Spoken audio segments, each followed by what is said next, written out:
Este contenido es un extracto de uno de nuestros directos en la plataforma de Twitch. Si quieres más vídeos y horas de contenido exclusivo, no olvides pasarte y seguirnos por nuestro canal.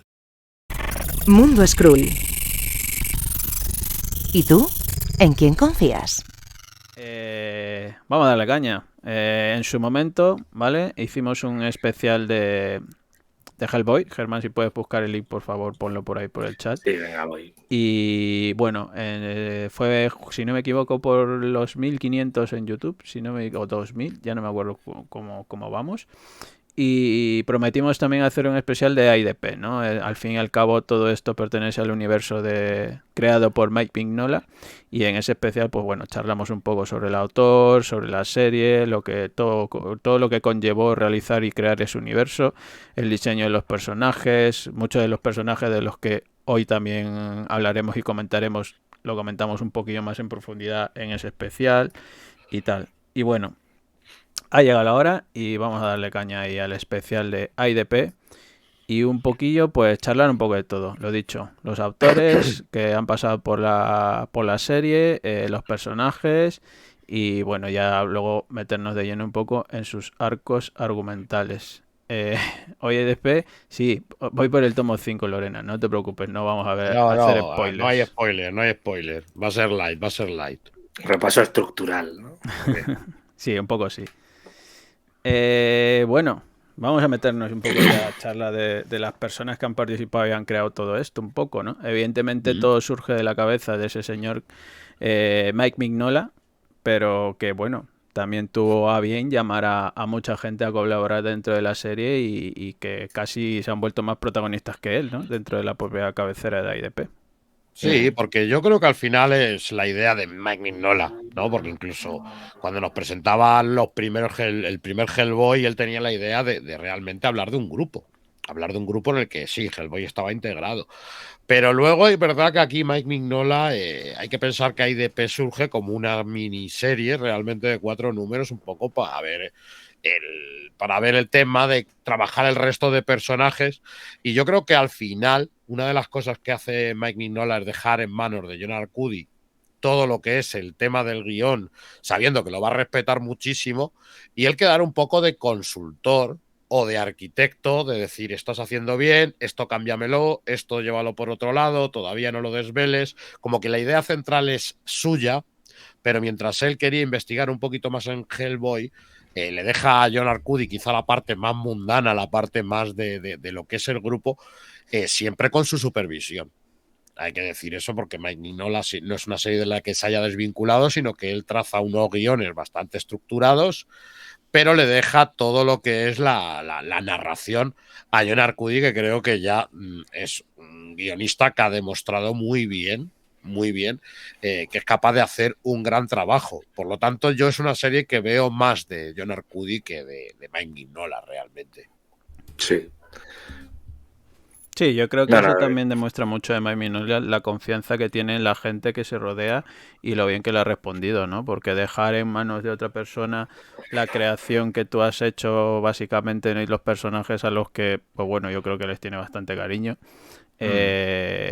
sin dejar de supervisar, evidentemente, que él está detrás de todo ello, y yo creo que todas las decisiones importantes, aunque no sean ideas propias suyas, pasan por manos de Mignola. Hombre, John Arcudi ahí pues toma bastante bien el relevo junto con toda la gente y equipo creativo que ha pasado por la serie. Sí, no, y yo creo que es el nombre que al menos a mí me viene primero a la cabeza antes incluso que Mike Mignola hablando de la IDP.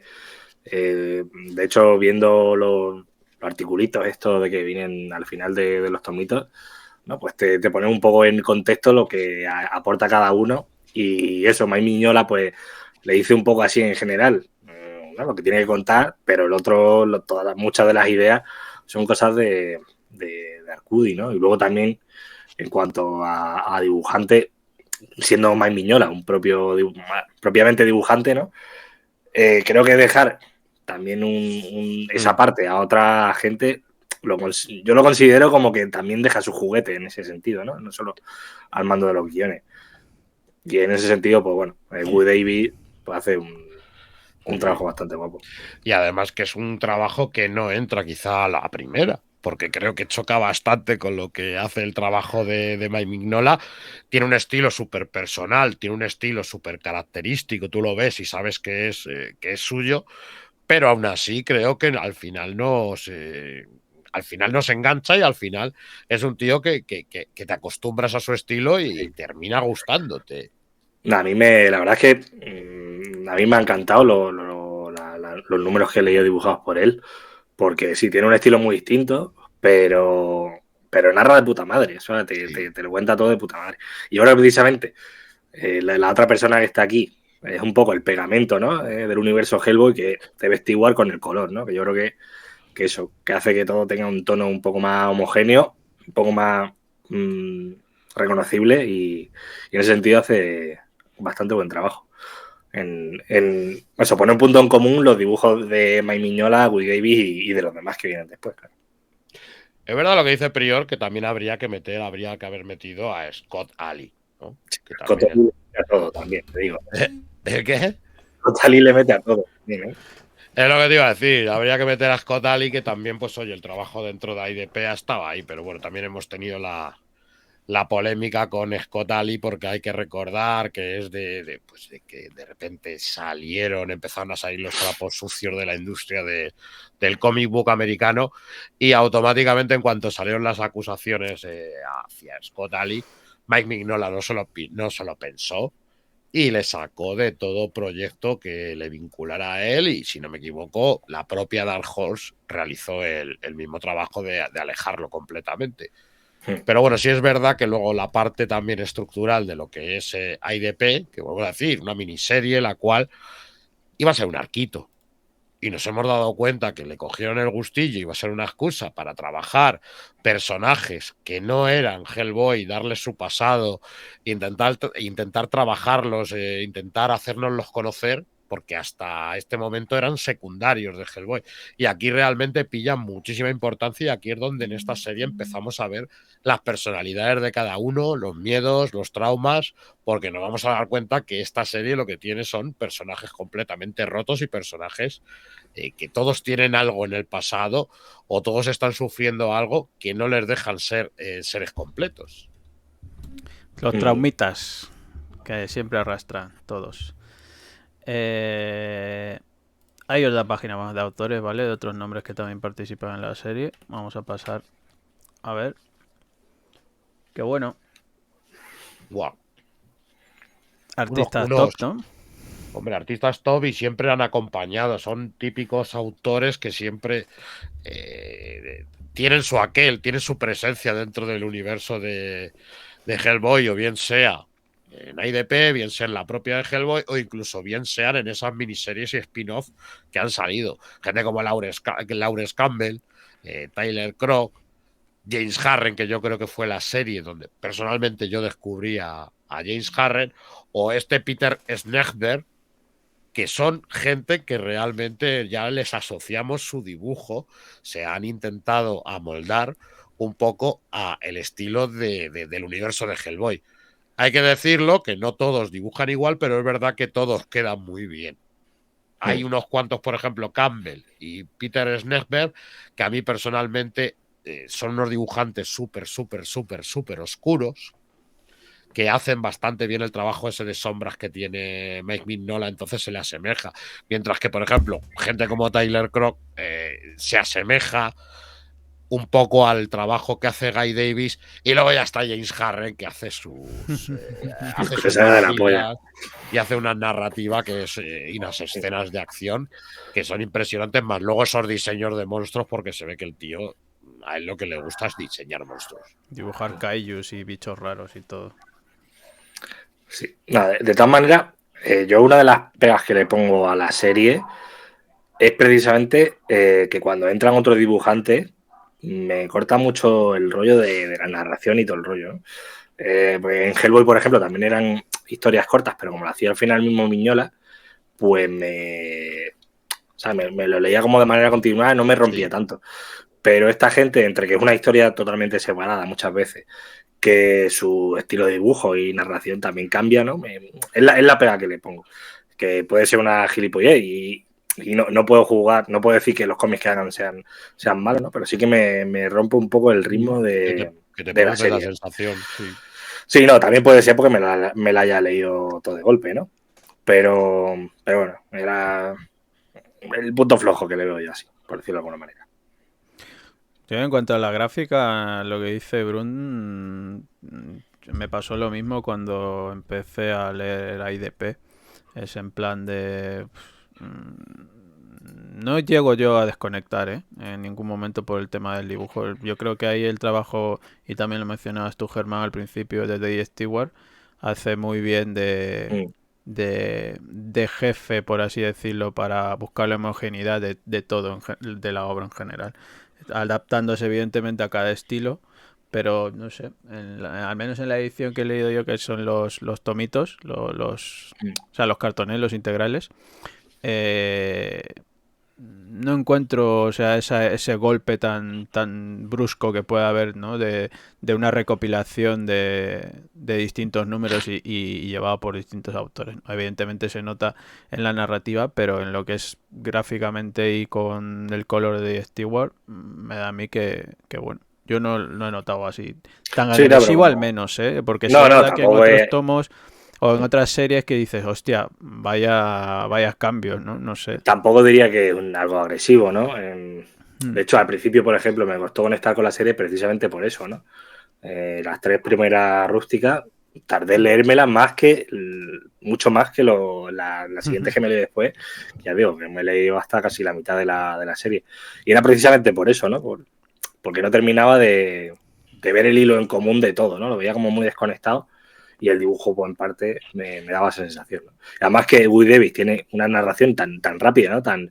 Sí. Tan orgánica, ¿no? Que cuando te cambian, o sea, simplemente por el hecho de ir embalado leyendo, te cambian de golpe, pues como que al menos mi cerebro se tiene que volver a moldar.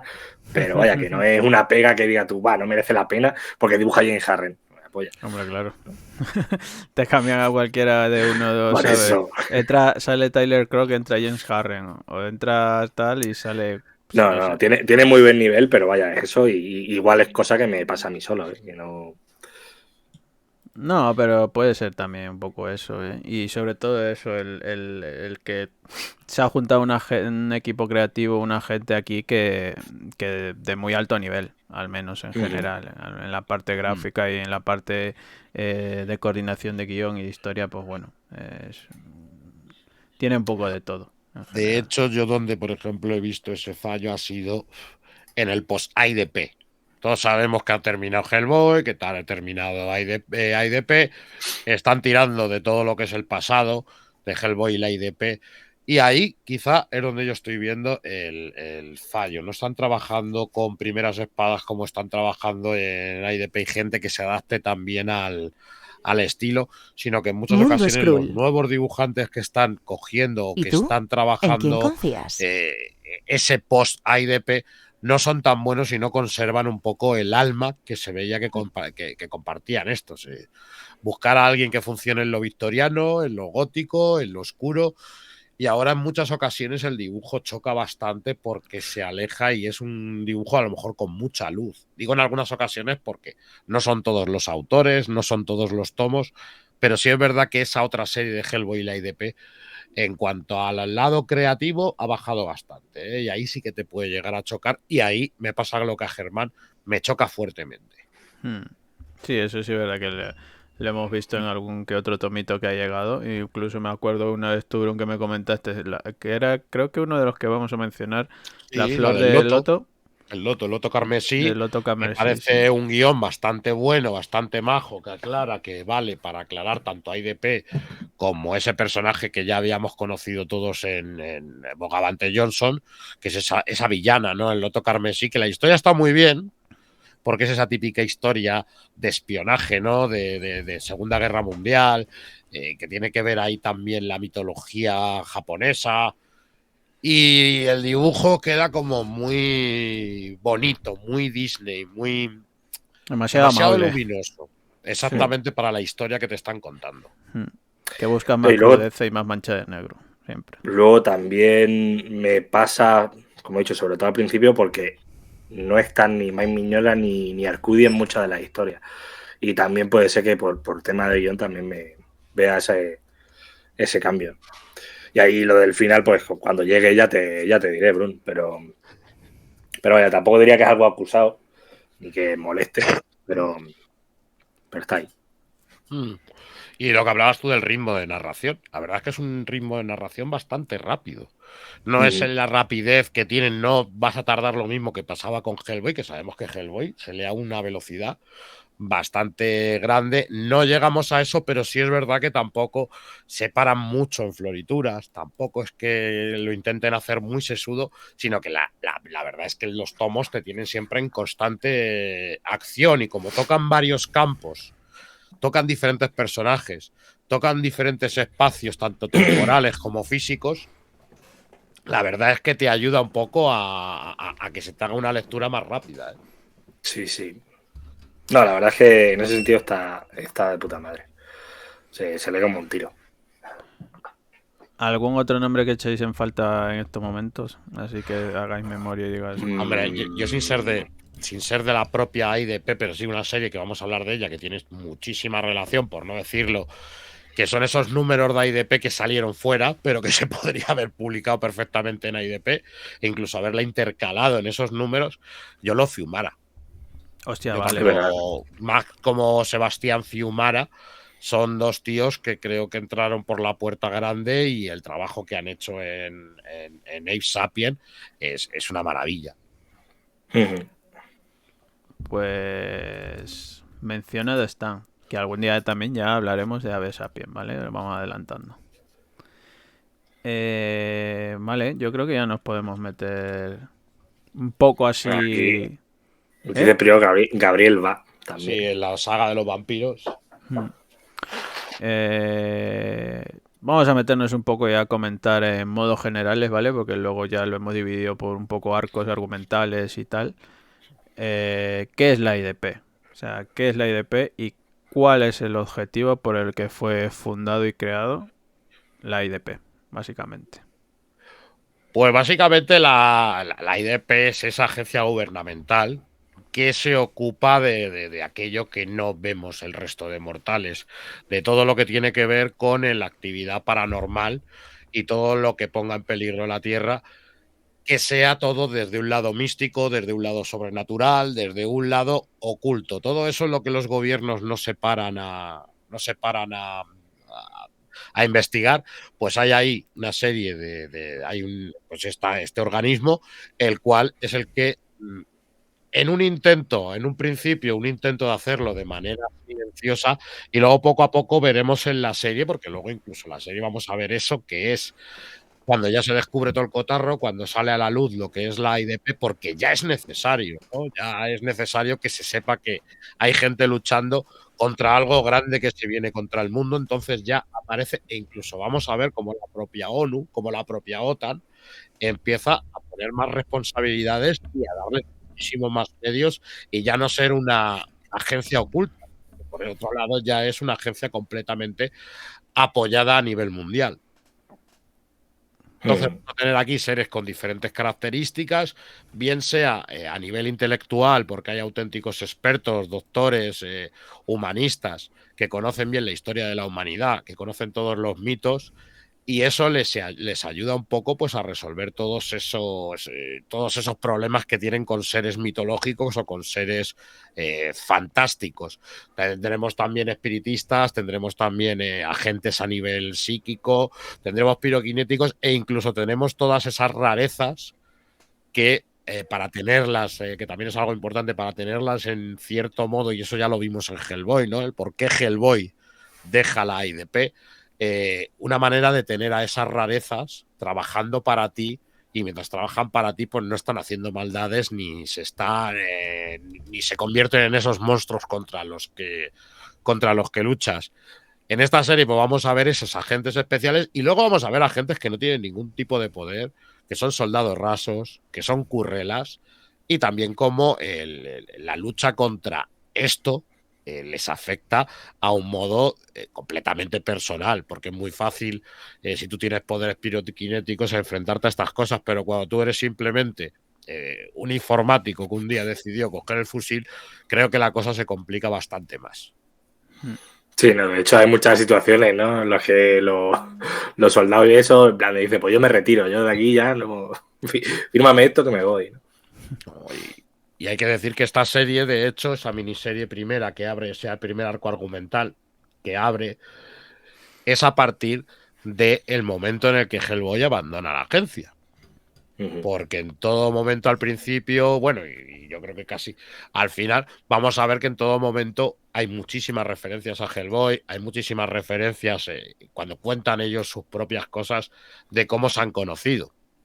A mí me hace gracia, por ejemplo, uno que cuenta que él ha trabajado con Hellboy, que se fue a buscar no sé qué monstruo de un lago y dice, y eso acabó siendo como pues un camping de los Boy Scouts, porque al final no hubo monstruo ni hubo nada, ¿no? Pero te cuenta cada uno un poquillo su experiencia, lo que han aprendido de ellos, o sea, de él, y cómo se tienen ahora que mover, porque parece que Hellboy era el que captaba toda la atención, y cómo ahora tienen que empezar a moverse sin Hellboy y a que no sea él el que les resuelva los problemas. Sabiendo cómo se originó la IDP y sabiendo cuál es su objetivo de los miembros de la IDP, una pregunta seguro que se podrá hacer la gente en su mayoría cuando empieza a descubrir el universo Hellboy es, aunque luego tal vez lo podríamos comentar más detenidamente por los arcos argumentales y hacer esos parones, decir, pues mira, hasta aquí y tal. Lectura de Hellboy, lectura de IDP. O sea, la gente preguntará en plan, ¿no? Primero me leo Hellboy, luego IDP, primero me leo IDP, luego Hellboy, voy intercalando, vamos a hacer referencia al menos al tomo integrales, que son los que, pues bueno, más fáciles, por así decirlo, de encontrar tal vez, ¿no? ¿Cómo lo harías tú, Brun? A ver, lo importante es que hay que pensar cómo sale esta serie. ¿Cómo sale esta serie? Por ejemplo, IDP sale en el momento que Hellboy tiene 2 años de parón, que luego nos contará en su propia serie el por qué. ¿Dónde estaba durante esos 2 años? Nos da un arco argumental en el que nos cuenta dónde ha estado esos 2 años. Y por qué todo el mundo se pregunta que por qué Hellboy de repente un día se fue y no volvió. Hay que pensar que esas series salieron en el tiempo intercalándose. Una vez que se vuelve a retomar Hellboy, ¿cuál era? El último deseo, ¿no? El de las sirenas. Espera un momento porque nos ha invadido Alberto, creo que está por ahí, George. Voy.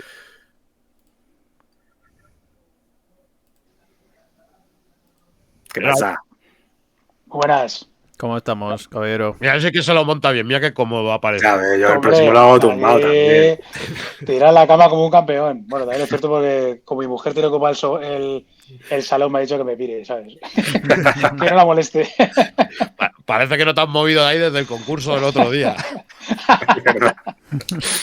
Ojalá. Pues estábamos comentando un poco la manera de leer IDP, de leer Hellboy, que siempre la gente pregunta, oye, ¿cómo lo leo? Primero qué, segundo qué, y decía yo un poco que la serie sale intercalada en un principio. La serie empieza a intercalarse con pues las 2 colecciones y tienen hechos paralelos que se dejan ver en una serie como en otra. Pero esto ocurre como todas las series. Luego llega un momento que en las recopilaciones, ya cuando se recopilan, pues es mejor leerse una primero y luego otra si no quieres volverte loco, ¿no? De dejar un tomo a medias, coger otro, que eso ya también es un poco la libertad de cada uno.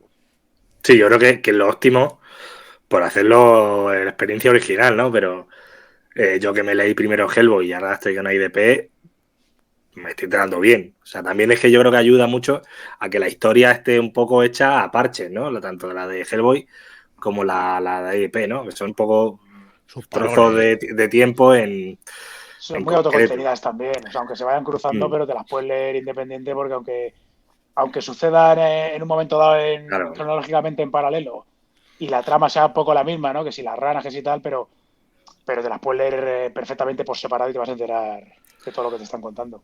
Sí, también la serie de IDP al menos hay bastante notas, ¿no? De plan de esto pasa en Hellboy, la semilla de no sé cuánto, no sé qué, el gusano vencedor, etcétera, etcétera, que bueno, te pone también un poco en situación si no te acuerdas muy bien o o bueno, para refrescarte simplemente la memoria, ¿no?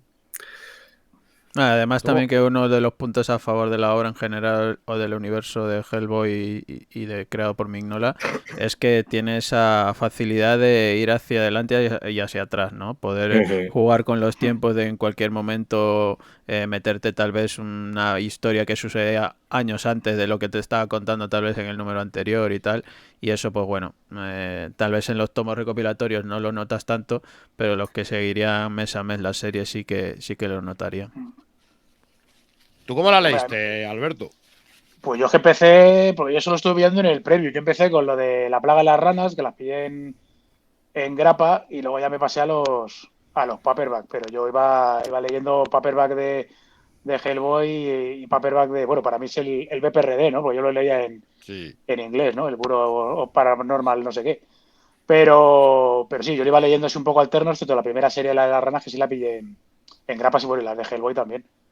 Pero aparte de lo que comenta George también, es que lo bueno que tiene estas series del Mignolaverso es que tiene una continuidad como la puede tener Invencible, ¿no? O sea, puede ser miles de números y de tomos, pero es una continuidad que en ningún momento dado le ha pasado como a Marvel o DC, que después de 80 años las has tenido que rebotear 25 veces.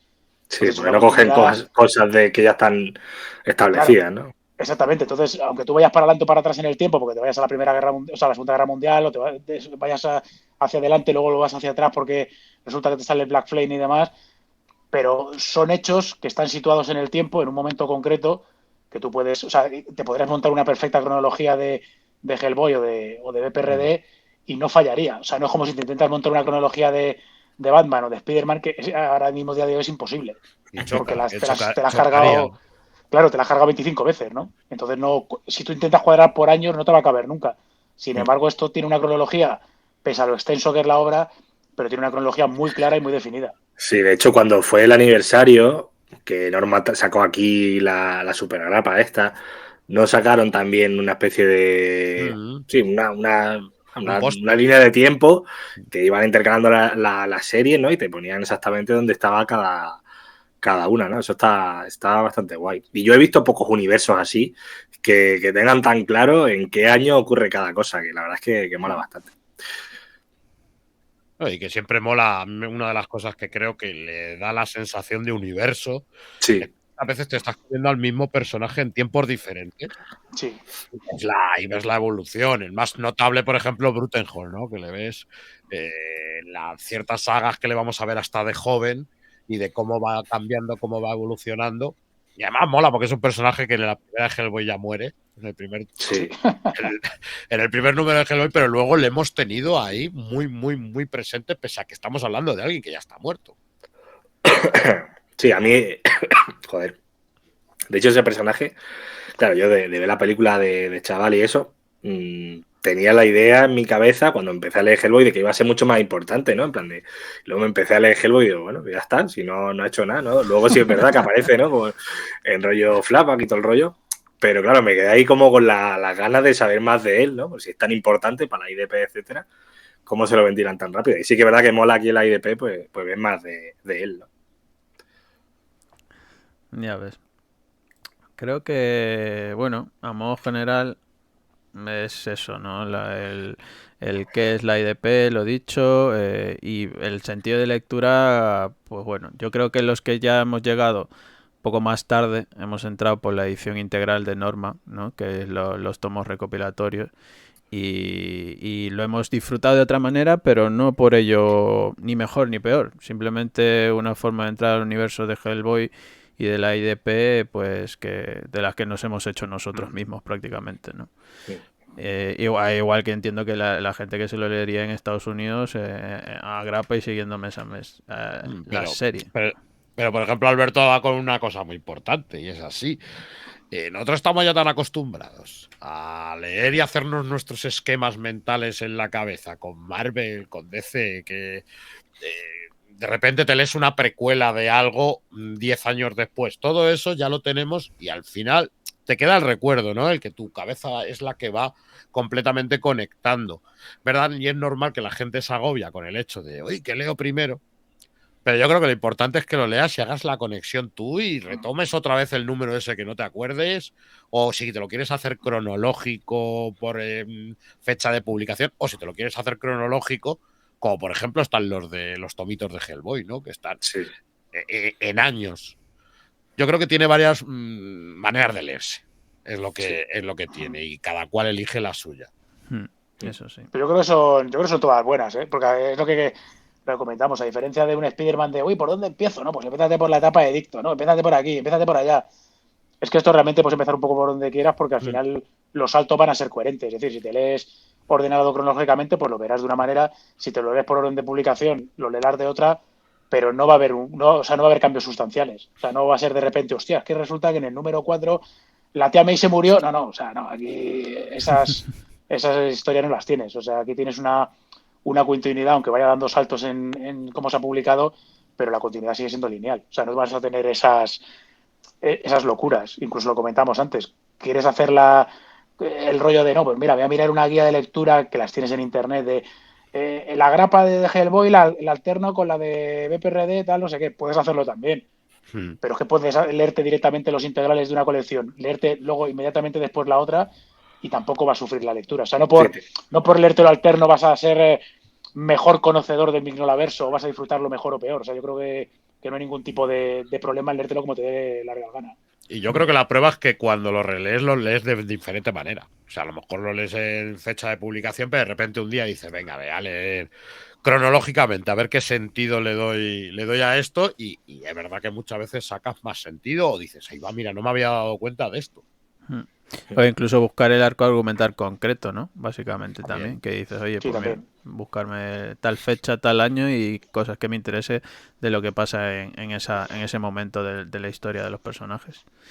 Y hablando de personajes, pues yo creo que nos podríamos meter un poco con ellos, ¿no? ¿Qué gente se junta aquí? O sea, ¿qué equipo se monta en la AIDP? Bueno, uno de los protas, evidentemente, tiene que ser este demonio rojo, ¿no? Nuestro Hellboy, básicamente. Sí, aunque mira que yo precisamente pensaba que aparecería más en la serie y no. La verdad es que aparece bastante poco, al menos por donde yo voy. Y algo que me gusta, ¿no? Pues, sí. Hellboy mola, a todos nos mola, pero también quiero ver más del resto de cosas, ¿no? Es como un poco Batman, ¿no? Quítame a Batman, dame un poco de los demás también, ¿no? La verdad es que mola que esté tan ausente en la serie, pero mola también cuando aparece precisamente por eso, ¿no? Porque no quiere saber lo que está haciendo, ¿no? En qué está metido y cuál es la relación que tiene con el resto de personajes, ¿no? Porque al final es como un poco el centro de todo, ¿no? Está guay. No, y el que han aprendido todos al fin y al cabo del Hellboy. Todos es como que han sacado una enseñanza. Pero está bien jugado porque es lo que dice Germán, que si al final sale Hellboy, sería otra vez la serie de Hellboy. Claro.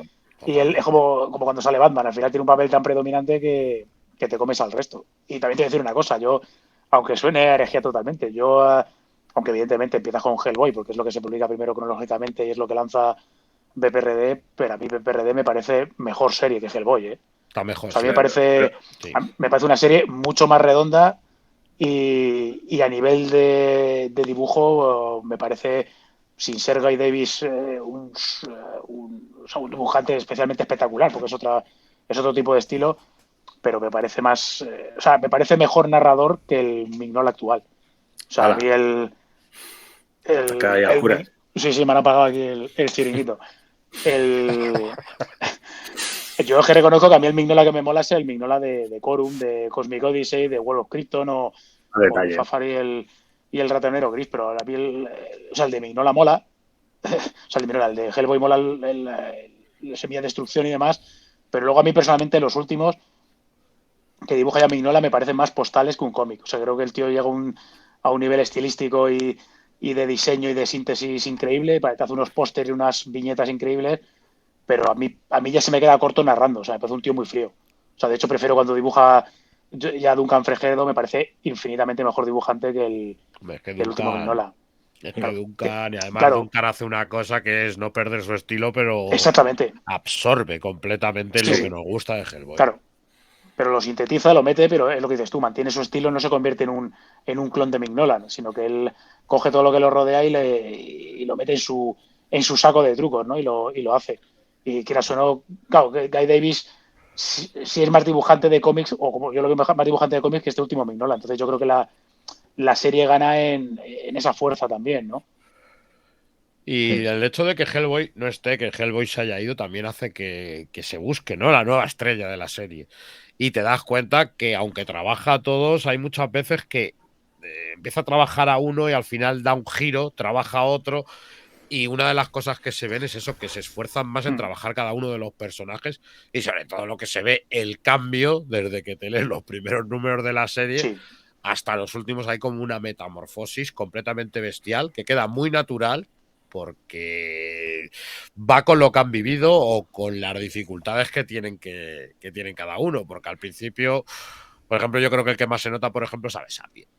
Abe Sapien en un primer momento veníamos de que era el compañero de Hellboy, de que era pues así, sí, era como su sidekick, por así decirlo, era un novato. Y aquí le vemos realmente cómo se transforma casi al final en un auténtico líder y cómo eso le hace que ese Abe Sapien tan amable que teníamos en la cabeza no lo tengamos así. Pues yo creo que se vuelven oscuros todos los personajes. Sí. No, bueno, Abe Sapien me pasa un poco parecido a las expectativas que tenía yo con Hellboy en la serie, ¿no? Creo que indiscutiblemente es el personaje protagonista, por decirlo de alguna manera, el que más peso tiene, pero tampoco, ¿no? Es una serie bastante coral y los toca a todos bastante por igual, ¿no? Y eso, aunque Abe Sapien sea desde luego el que más toca, de hecho luego tiene su propio spin-off y todo el rollo, mola porque no se centran tampoco mucho en él, ¿no? Entonces, eso, te da la sensación de verdad de que estás viendo un grupo y no la serie de Abe Sapien.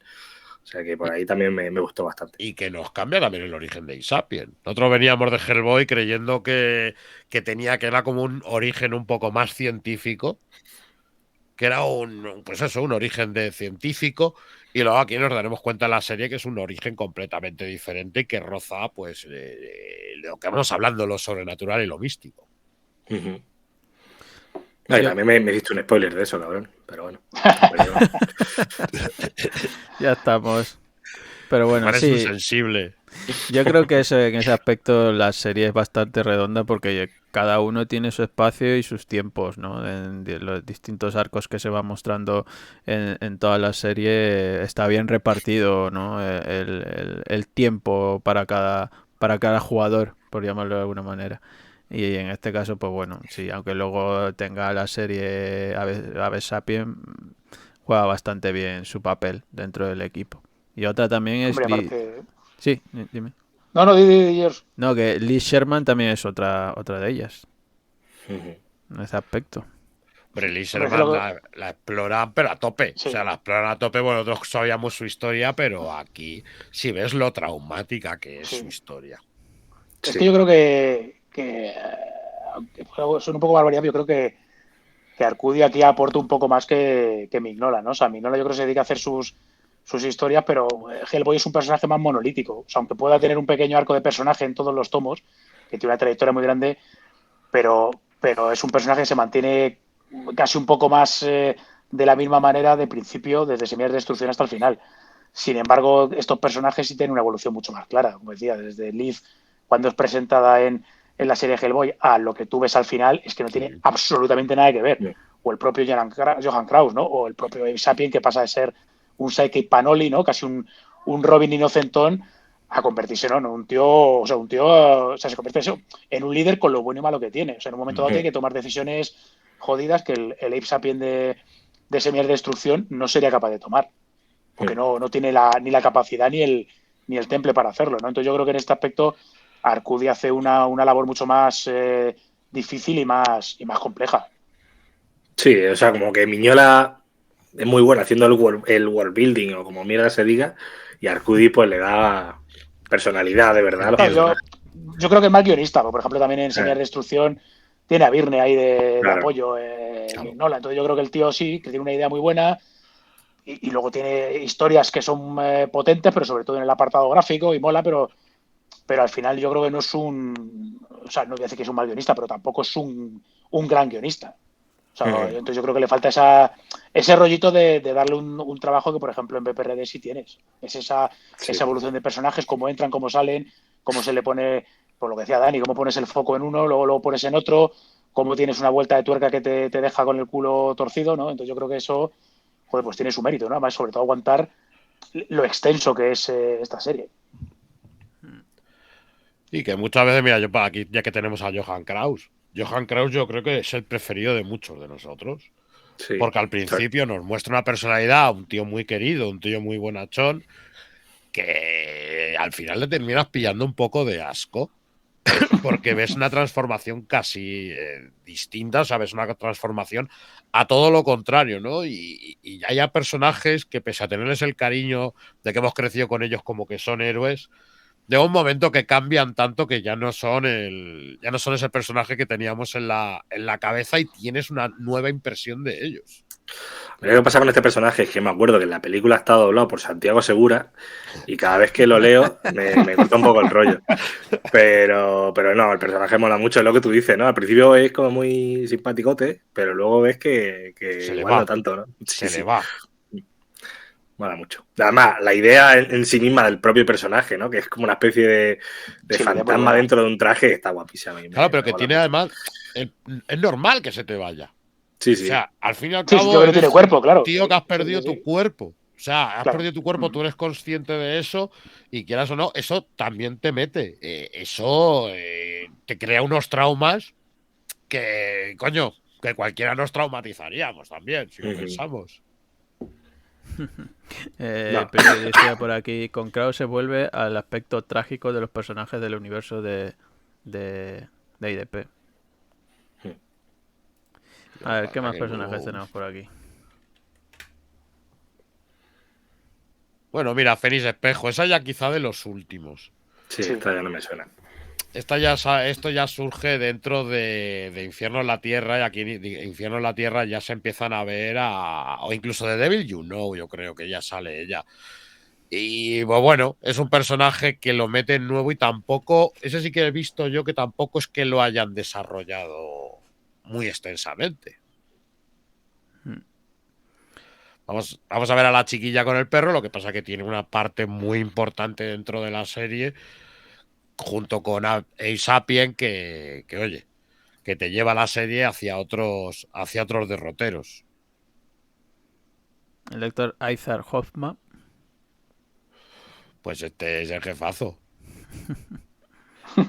Es el jefazo, este es el director, realmente. Esta es la parte burocrática de la IDP, que este señor, más que luchar con monstruos, lucha con otros monstruos que son peores, ¿no? Que es los accionistas.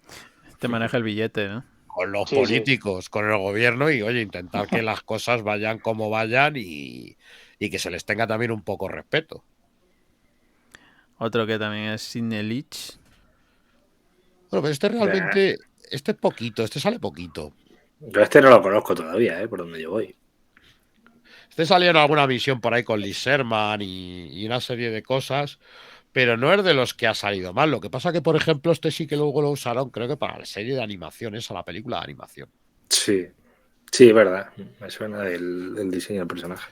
Pero no es un personaje muy carismático. Este ni cambia ni no cambia. Este es más como un poco el observador, ¿no? Es esos agentes de campo que también hablamos, que son esos pequeños agentes de campo que no tienen tantos poderes y que se ven forzados muchas veces a interactuar con gente que sí tiene un gran poder. Sí sale en la serie. Sí, ¿no?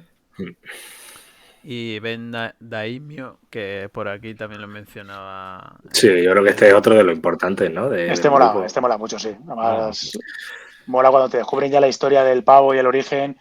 Está guay porque te van calentando la cabeza, ¿no? Van calentando motores durante muchos números, presentándote un personaje que parece un tío muy duro, muy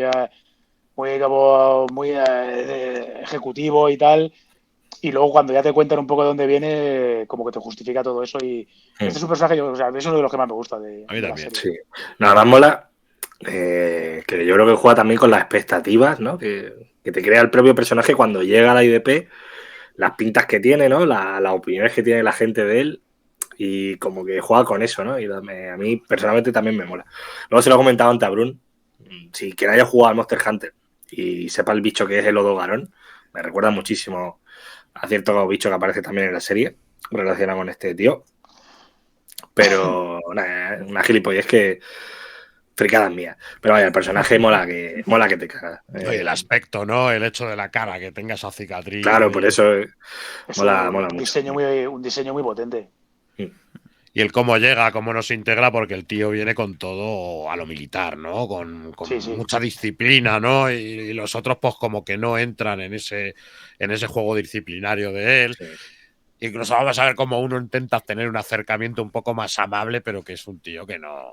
Claro, que luego también. El trabajo es el trabajo. Claro, luego también te explican un poco, ¿no? Porque es así tan frío y tan.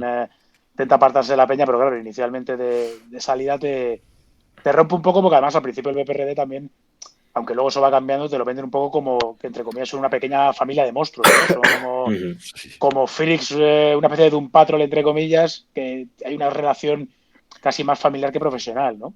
Y claro, este tío viene aquí y te rompe un poco totalmente esa dinámica. No, luego mola también mucho la relación que tiene con Roger. Está graciosa, sobre todo al principio. Me hacía mucha gracia. Que aquí está. Y el Roger, bueno, que el Roger surge en Hellboy, en la de Casi un coloso. Y es eso, es un poco lo que hablábamos antes y es un poco también por lo que se va Hellboy de la IDP. Porque sí, coges a Roger, la coges con los brazos abiertos, pero se da cuenta y sabe que Roger tiene ahí una bomba puesta por si algún día se descontrolara. Entonces es lo que le hace caer a Hellboy en el hecho de, oye, no somos una gran familia esa que estáis hablando, sino que somos herramientas y lo que nos tenéis es para trabajar para vosotros y al mismo tiempo controlarnos, porque nos queréis en vuestro bando y no queréis que nos vayamos a... que lo hagamos desde el otro lado, ¿no? Entonces ahí con Roger, yo creo que Roger es el que describe un poco la inocencia. Dentro de además, IDP es el más inocente de todos.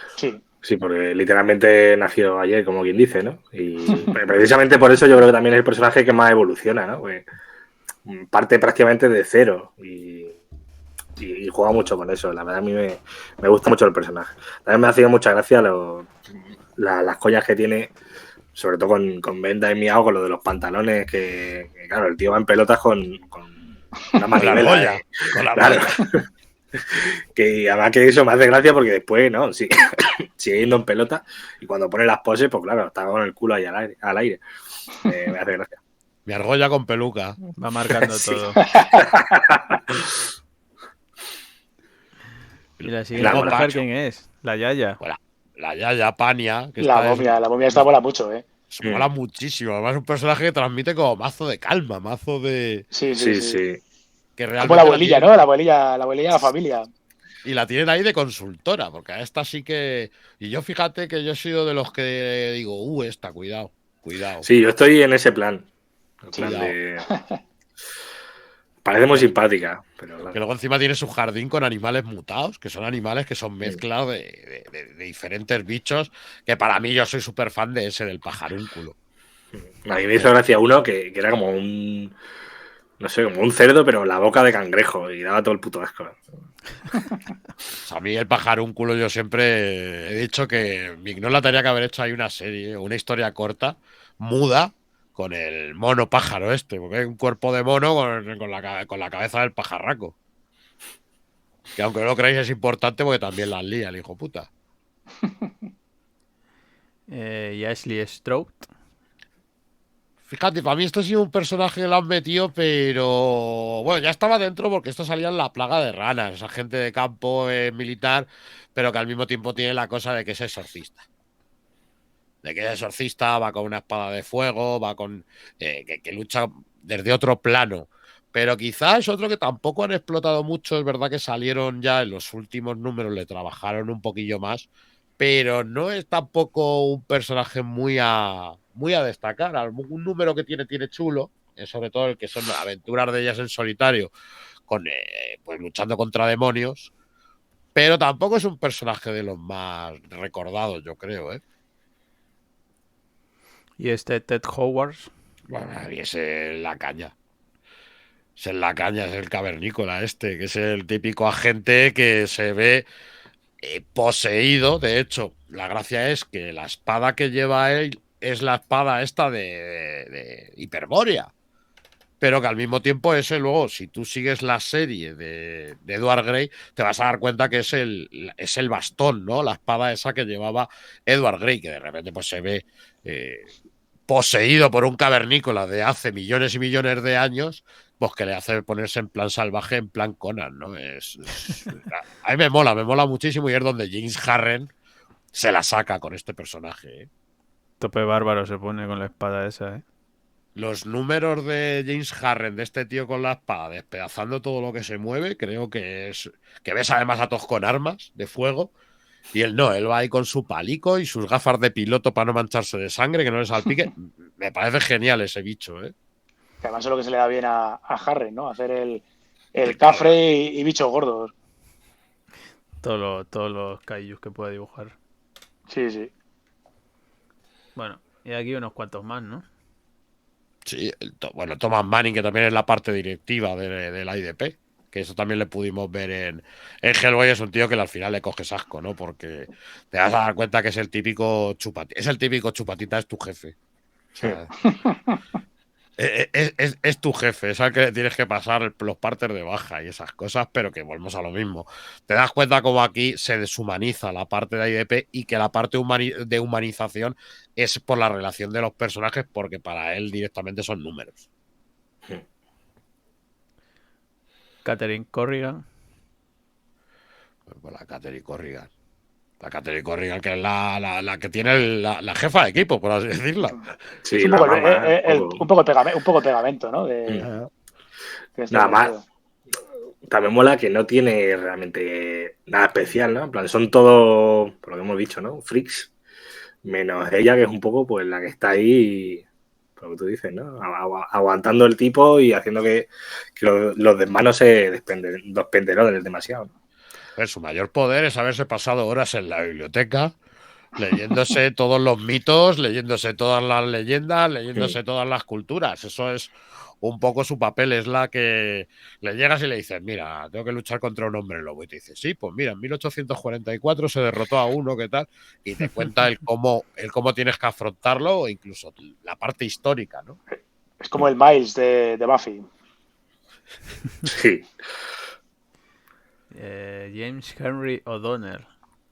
Pues mira, otro que tiene el superpoder de conocer todas las lenguas muertas, ¿no? Es el típico genio que conoce todas las lenguas muertas y que tampoco está muy allá.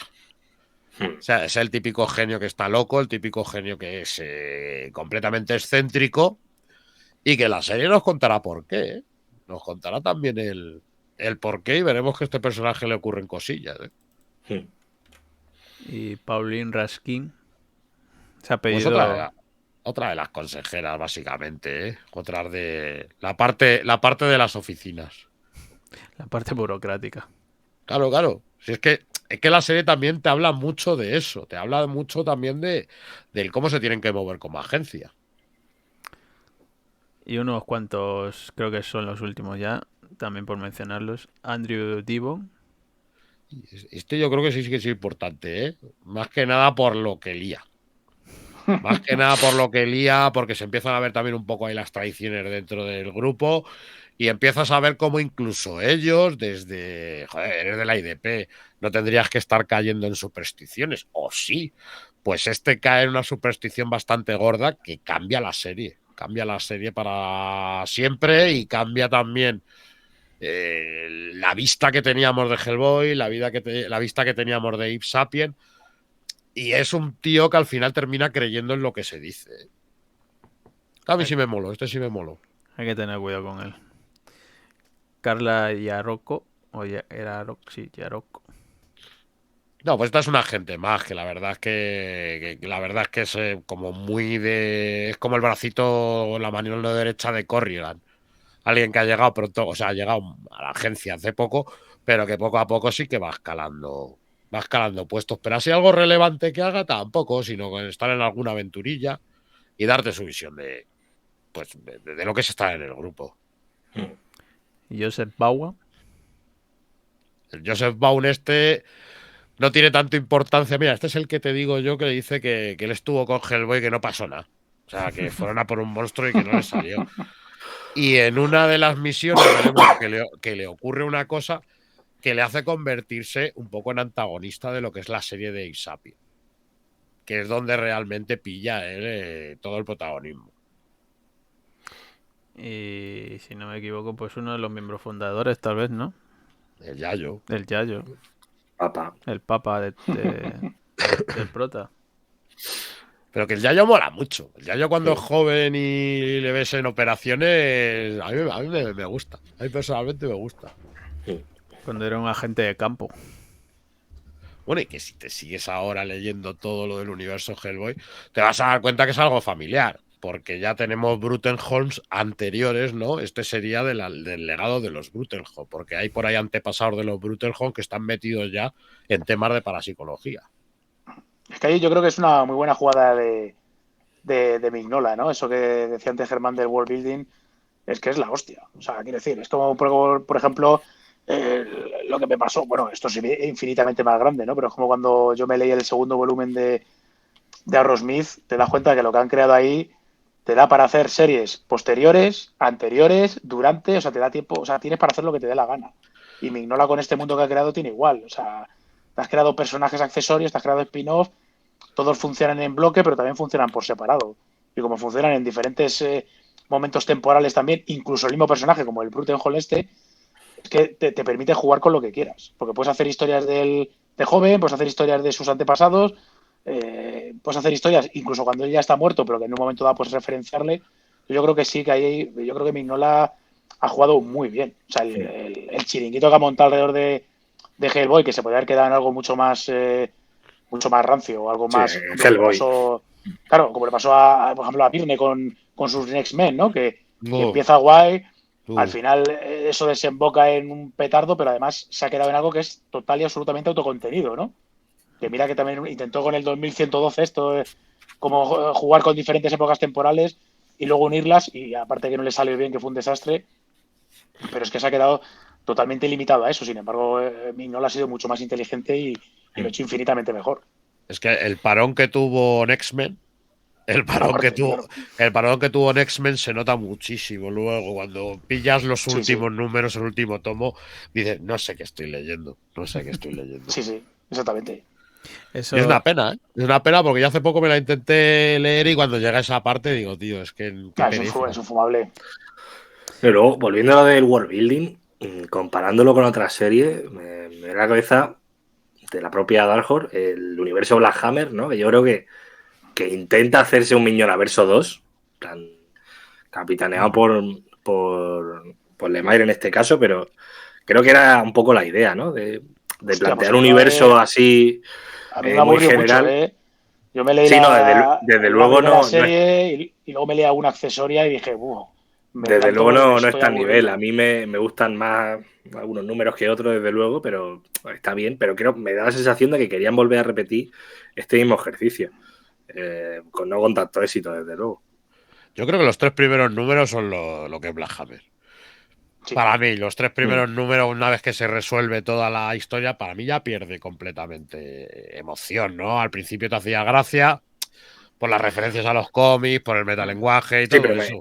Está planteado también de una manera, al menos yo lo veo, lo he visto siempre, ¿no? Como Hellboy, ¿no? En plan de este personaje aparece aquí, luego te lo retomo en otra historia que estabas para allá, el viene de no sé cuánto, que era el Sadie de no sé qué. Pero claro, 6 meses. ¿Qué es la diferencia?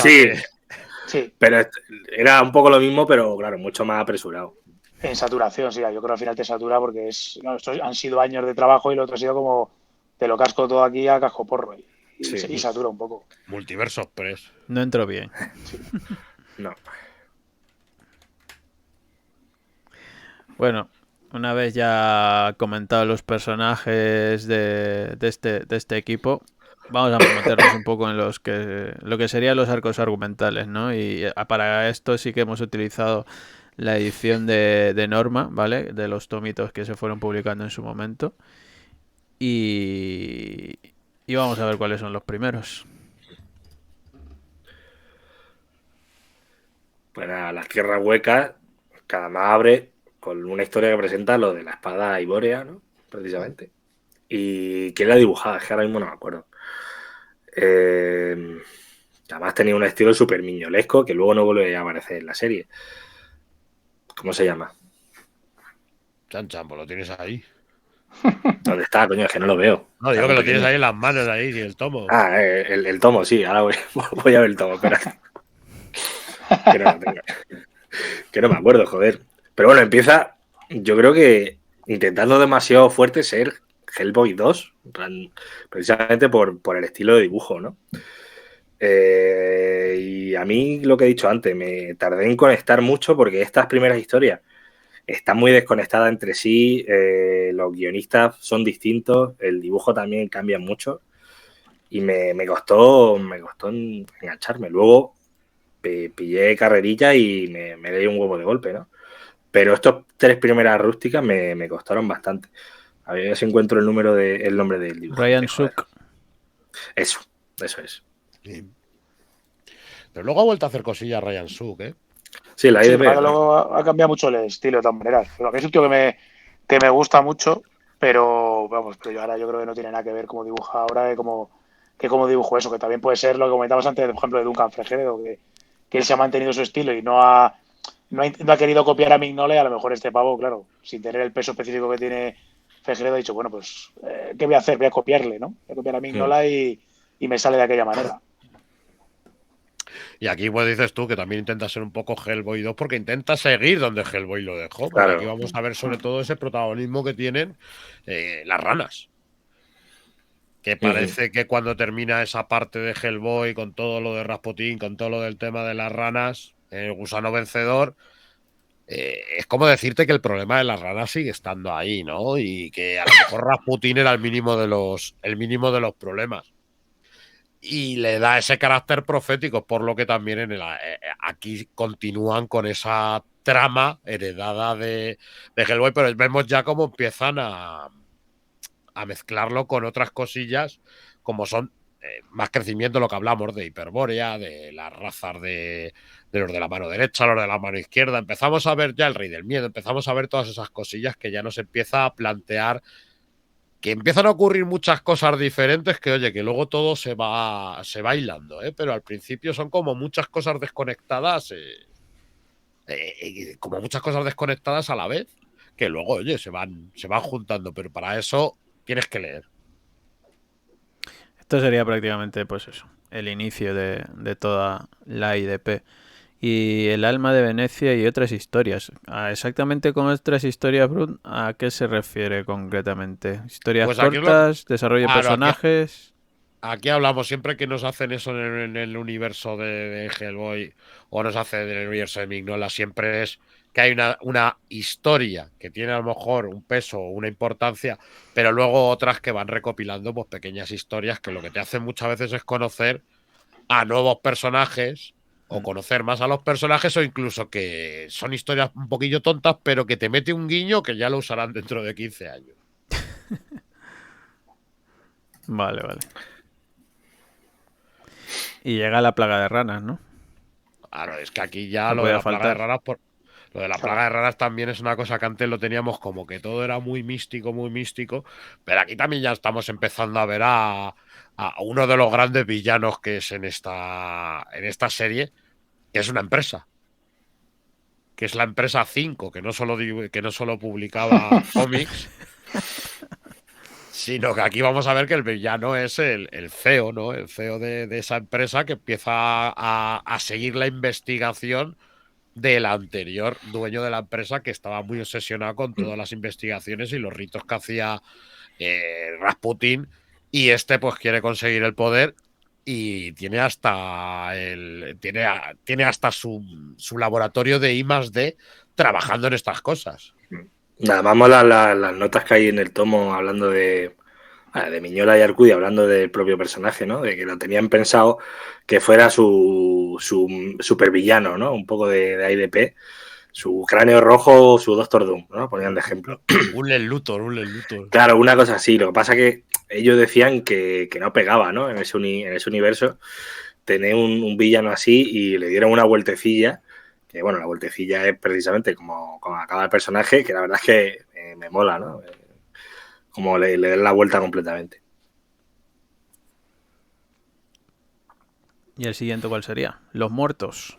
El de los muertos. Pues yo creo que continúa un poquillo. Hay más y ahí también lo que nos habla mucho. Porque ya en todos estos empezaba, creo que ya a investigar un poco lo de Ape Sapien, el tema también de Ape Sapien.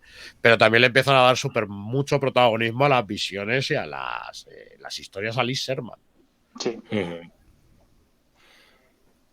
Sí, además que Lee Sherman evoluciona mucho durante la serie, ¿no? Tiene como muchísimos altibajos de carácter, ¿no? En plan, al principio empieza estando muy bien, luego muy mal, luego muy bien otra vez y claro, como es una bomba de relojería, juega mucho con eso. Bueno, es un personaje capital en la saga, ¿no? Luego tendrá su gran momento que es un punto de inflexión en la serie. Luego lo que comentaba Bruce, luego tienes a Ape Sapien, que juegan con el rollo de ser el líder de campo y demás, pero claro, luego también él se pone a investigar un poco su origen, ¿no? A raíz de lo de las ranas también. Entonces, claro, tienes dos tramas en paralelo, que una de ellas obliga un poco a que Ape Sapien salga de la ecuación, ¿no? O esté más alejado del meollo. Sí, que de hecho después de esto se queda afuera. O sea, dice, me quedo en la oficina.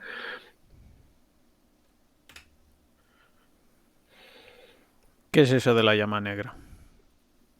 Pues que es la llama negra directamente.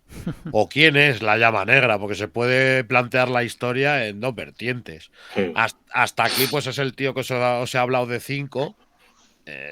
No me acuerdo ahora mismo cómo se llamaba. Yo tampoco.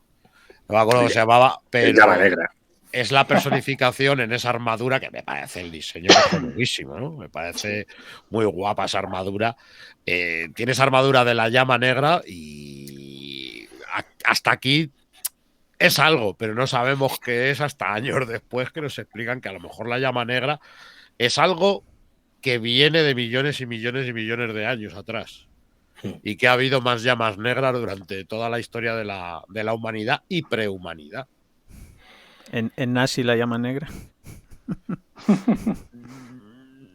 No del todo. Tiene una estética así muy nazi, pero no es que sea muy nazi tampoco. Pero sí ha habido llamas negras nazis, ¿eh? Alguna de ellas. Alguna habrá seguro. Y luego, pues bueno, la máquina universal. Bueno, hay que tener cuidado con esa portada. Sí, un poco spoileroca, ¿no? Sí. Spoilerosa. Y puede ser uno de los arcos más tristes. O el primer arco, a mí este es el primer arco que me dio una hostia. Y me dijo, no le cojas cariño a ninguno. O sea, no le cojas cariño a ninguno porque pueden cambiar o pueden pasar cosas que lo único que te van a hacer es reblandecerte el corazoncito. Bueno, aquí es jugar también un poco con los personajes y que en general no te encariñes con muchos de ellos porque, a ver, van a caer. O sea, está clarísimo. Es una serie y lo bueno también, por ejemplo, lo que quería mencionar en un momento que dijo Alberto, es de que aunque mueran o aunque ya no sean parte de la cronología en algún momento dado de la historia, el planteamiento y la construcción en general de todo el universo es tan bueno que aunque, lo dicho, no lo tengas ya presente, o sea, esté muerto, pero siga siendo un personaje útil, porque lo vas a poder utilizar o ver, lo dicho, tanto en su pasado, bueno, si muere en futuro ya es complicado, pero al menos en el pasado pues sí que se pueden desarrollar más arcos argumentales o historia, incluso profundizar más en los orígenes, ¿no? Eso es una cosa que está muy bien planteado, ¿no? Y como hace un momento justo mencionaba el ejemplo de Black Hammer, pues evidentemente no ha conseguido eso, pero vamos, ni de coña, creo yo. Y aquí también tienes el rollo que otro punto muy gran diferencia respecto a en el tema de la lectura a lo que puede ser un universo superheroico estándar, ¿no? Que tú aquí ves, pues igual que pasaría también con Invencible, que los hechos tienen consecuencias y las consecuencias no cambian de un arco para otro, ¿no? No es decir, esto es Batman de Tom King, entonces todo lo que pasa aquí, cuando venga el siguiente, se va a olvidar, porque él deja los cacharros y el siguiente lo va a empezar de cero, sino que aquí, aparte, evidentemente, por la continuidad que tiene el guionista, pero los personajes le suceden cosas, esas cosas, por norma general, no tienen marcha atrás, ¿sabes? No hay un mefistazo, no hay un reboot, no hay unas crisis, sino que lo que pasa, pasa. Y con eso tienes que vivir o los personajes tienen que vivir lo que les queda de serie. Claro, y eso les afecta. Y entonces yo creo que eso añade capas a una historia que de por sí es muy buena ya. La coherencia del universo en general, ¿no? Todo tiene consecuencias, ¿no? Si un personaje muere, pues lo más lógico es que ya no lo veas en un futuro, pero que sí lo puedes ver en el pasado, sus orígenes, o como se ha mencionado en algún personaje, incluso sus antepasados, ¿no? Ya no sea el propio personaje, pero sí parte tal vez de su familia en otras historias. Pues el siguiente, ¿qué sería? Zona de caza. Sí, que si no me equivoco, ya te cuentan un poco más el origen de Venda de Miao, ¿no? Lo hemos dicho antes. Que bueno, y cuando llega al grupo, como que lo divide, ¿no? Es un poco lo que hemos dicho, ¿no? Un tío así súper... Un Rambo de la vida, ¿no? Con el típico coronel duro que tiene... Imagina a Bruce Willis, a Bruce Willis ahí. Sí, a ese tipo de personaje así duro, ¿no? Y claro, ellos están acostumbrados a ser pues, un poco cada uno su papel y dejar el resto en paz. Y este no, además lo ponen ahí a dedo y causa un poco de confusión, ¿no? Es que este va con la lista y pasa lista y todo. Sí, sí. El rollo sargento de hierro ahí, ¿eh? Y luego mola también. Es arcazo. A mí esto me parece arcazo. Sí. A mí este personaje parece muy bueno. Sí. Luego mola también lo del masajista este que tiene. Que yo pensaba que era una coña al principio. En plan, lo vi y dije, mira, a ver, yo qué sé, está haciendo una sesión de cosas raras. Pero no, luego tiene su bastante importancia, ¿no? El final feliz que le hizo el chino. Qué cabrón. ¿Y esto de la advertencia? Pues aquí en la advertencia vamos a ver también la conexión que tienen con otro personaje del universo Hellboy, que es el Bogavante Johnson, que siempre ha sido un misterio, pero aquí te aclaran un poquito más, ¿no? Porque siempre ha sido un misterio, pero es que aquí no vamos a tener al Bogavante Johnson porque sabemos que Bogavante Johnson es de hace años. Aquí vamos a tener al fantasma de Bogavante Johnson, que incluso va a poseer lo que es el cuerpo de Kraus. Sí, a mí este arco todavía no sé, supongo que lo entenderé más adelante, ¿no? Pero me quedé muy loco y sigo muy loco y no entiendo todavía muy bien qué es lo que pasa aquí. Por eso, ¿no? Que pinta aquí Bogavante Johnson y por qué hace lo que hace de pronto, ¿sabes? Pero es que yo creo que la gracia también de Bogavante Johnson, que salga y nunca te explique. Y llega un momento que no sabes si es un fantasma, si es sobrenatural, si es un shadow de la vida, no lo sabes. Pero sí te va dando las pistas que tiene más de sobrenatural de lo que pensábamos, ¿eh? O al menos después de muerto. Bueno, nos presentan aquí al personaje chino este, al Fu Manchu de Mignola. Sí, ¿no? al Fu Manchu. Sí, que le susurra a la Liz, ¿no? En sueños, visiones. La diosa negra. Pues por aquí, en lo que era la diosa negra, es que nos vamos a ver pues otras culturas. O sea, vamos a ver cómo se van hilando otras culturas y cómo al fin y al cabo, en todo lo que es el universo de IDP, todo tiene relación. Nada va sin, no hay puntadas sin hilo. Y como que la magia ocupa todo un mismo lugar. Vale, que son diferentes culturas, vale, que son diferentes tiempos, vale, que son diferentes cultos o ritos, vamos a decirlo, o distintas deidades, pero que luego todas tienen relación en el mismo plano con el Odruz Yahad. Yo precisamente me he quedado leyendo por aquí. Aunque se lo estaba comentando ante a Brun, la guía que he estado siguiendo yo ponía el tomo siguiente, el de Guerra de las Ranas, antes que este. Que precisamente el de Guerra contra las Ranas son historias cortas. Por eso. Pero eso, yo aquí a partir de aquí para mí ya es territorio inexplorado, así que le cortaré la cabeza si me spoilean más de la cuenta. Pero lo de la Guerra de las Ranas es que son historias cortas. Son historias cortas que además creo que van cronológicamente irían entre el cuarto tomo, una cosa de esas, ¿eh? Sí, o sea, sé que son números salteados, el 40 y pico, el 50 y no sé cuánto, el 60 y qué. Pero entonces, claro, me chocó que luego al ver el PDF, ¿no? Que estuviesen cambiado de orden.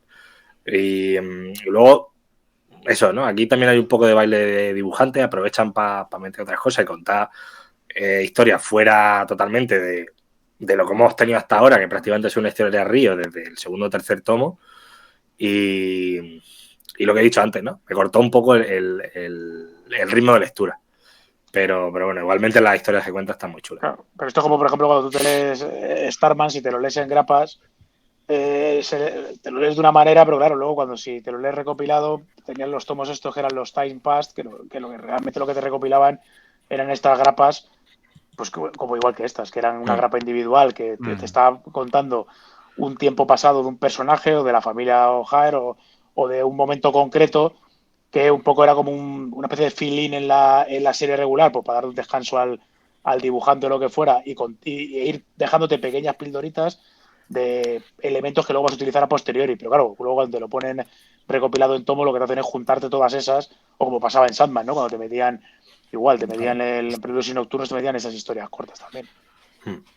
Sí, pero por ejemplo en Sandman no notaba yo ese frenazo, ¿no? En el ritmo de lectura de donde, bueno, vamos a parar, te voy a contar otra cosa, que supongo que es por lo que tú dices, ¿no? De leérmelo todo seguido que se nota mucho más. Y llega el reino del miedo.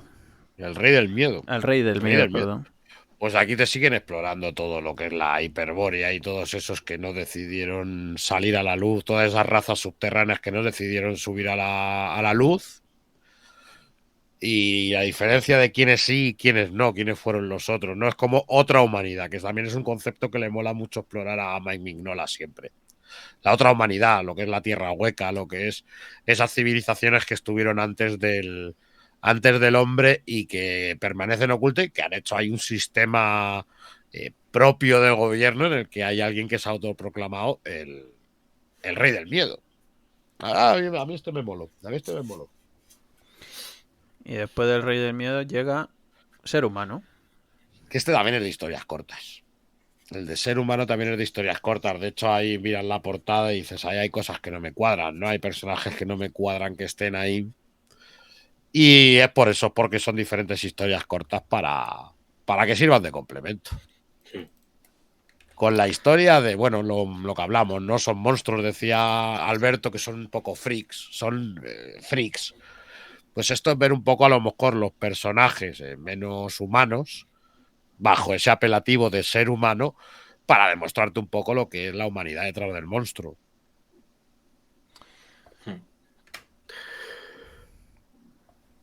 Y antes de llegar a los años, uno de los últimos arcos argumentados es este vampiro. Sí, que podemos hablar de todos a la vez, ¿eh? De los años 1946 al 48. Sí, porque esto vendría a ser uno de los ciclos en los que Mike Mignola en su día prometió que lo que nos iba a explicar era el por qué no hay vampiros en el universo de Hellboy, que es verdad que ha aparecido en alguna que otra ocasión, por ejemplo la de P. Craig Russell, nos mostraba por ahí un vampiro, pero bueno, como era de estas que hacía P. Craig Russell en plan de homenaje y tal, pero claro, decía Mignola, si os dais cuenta, hay a partir de cierto año que los vampiros los vampiros no existen en el universo de Hellboy. Y aquí la idea era darnos el porqué. Pero hay que decir que esto sigue abierto, ¿eh? Sí, yo de esto me leí el 1946, que de hecho no me hizo tanta gracia, o sea, me pareció un poco aburridillo. No sé si luego después los otros dos tomos mejoran. Pero bueno, el dibujo de Polo Z mola bastante. Está ahí muy fornesiano. Me gusta George. Sí. Pero eso, tiene el rollo de los nazis, ¿no? Te lo mezcla con su movida paranormales, ¿no? La que le gusta meter a Mignola. Aparece un gorila nazi robot. O sea que tiene sus puntos.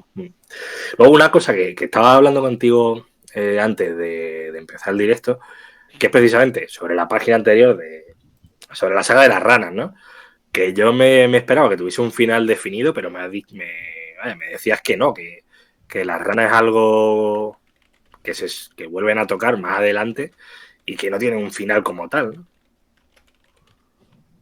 Sí, no es que no tenga un final como tal, sino que como que todo cambia.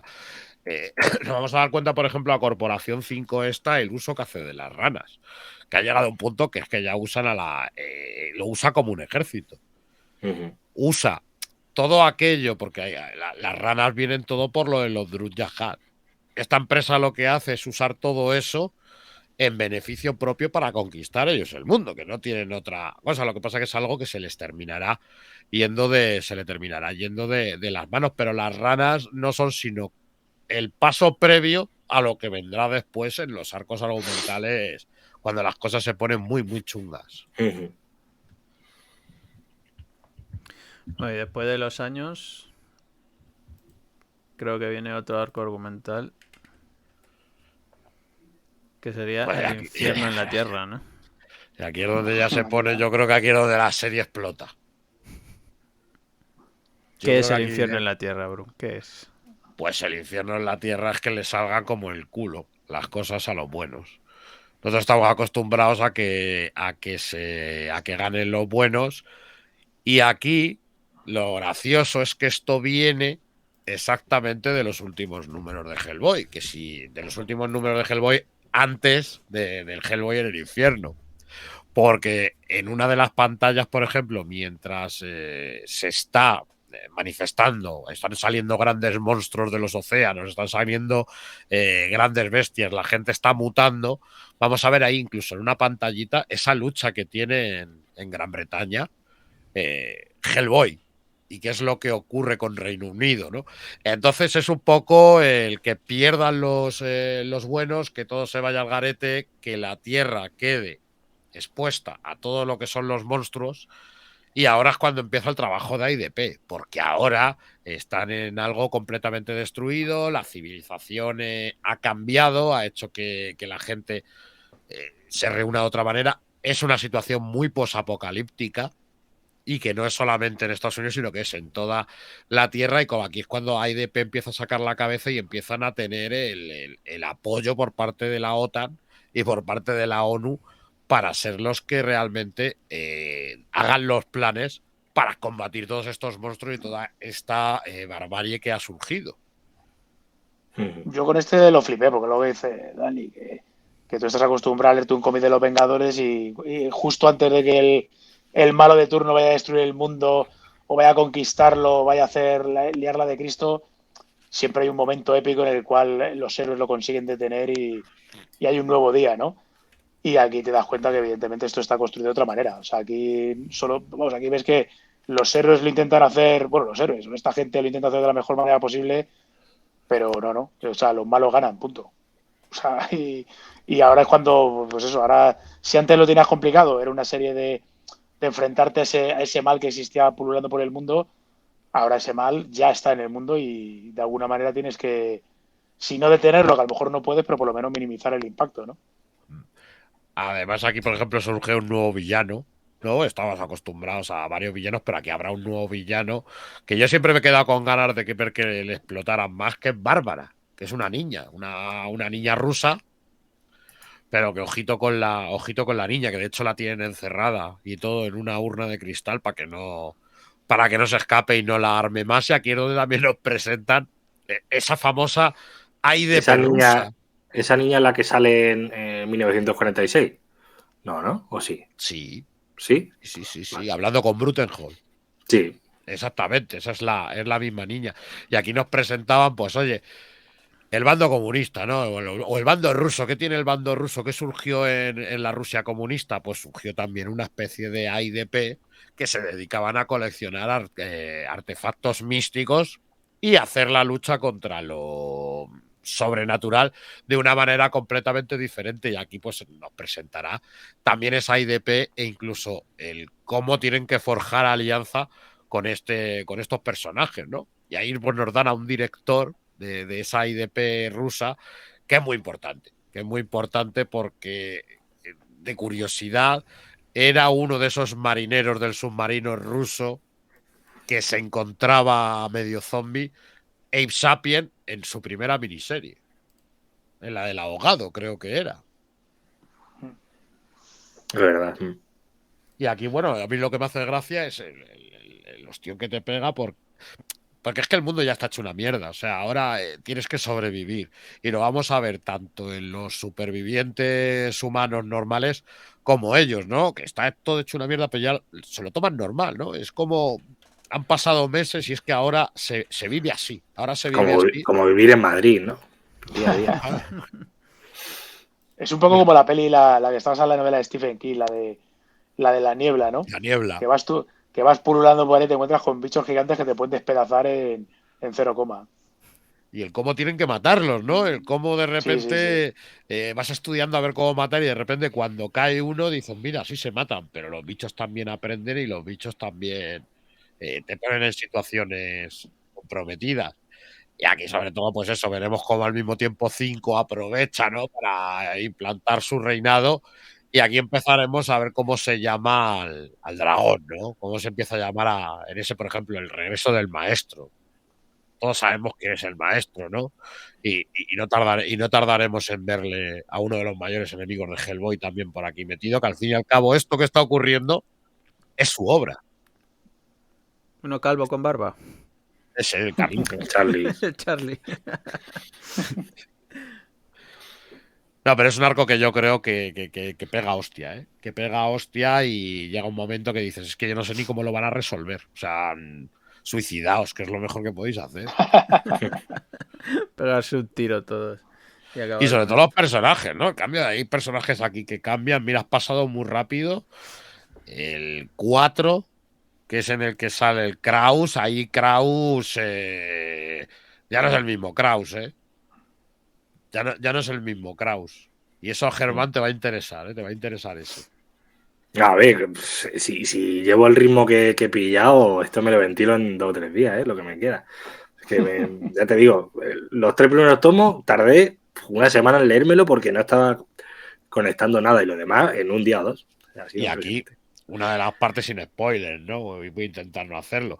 Aquí coge importancia Ape Sapien, ¿no? Coge importancia Ape Sapien y pues las creencias, las profecías, ciertas cosas empiezan a pillar un poquillo de sentido.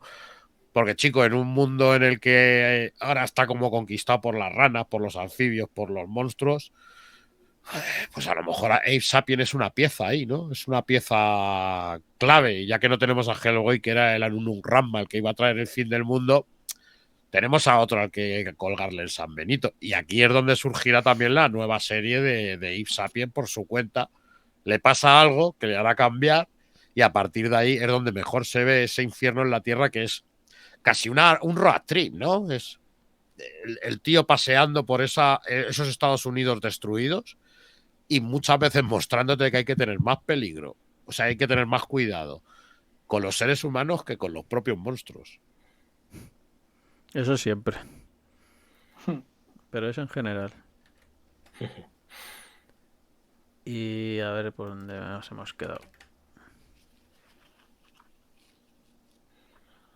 Bueno, y es que esto ya es ir aproximándose poquito a poquito al final, ¿eh?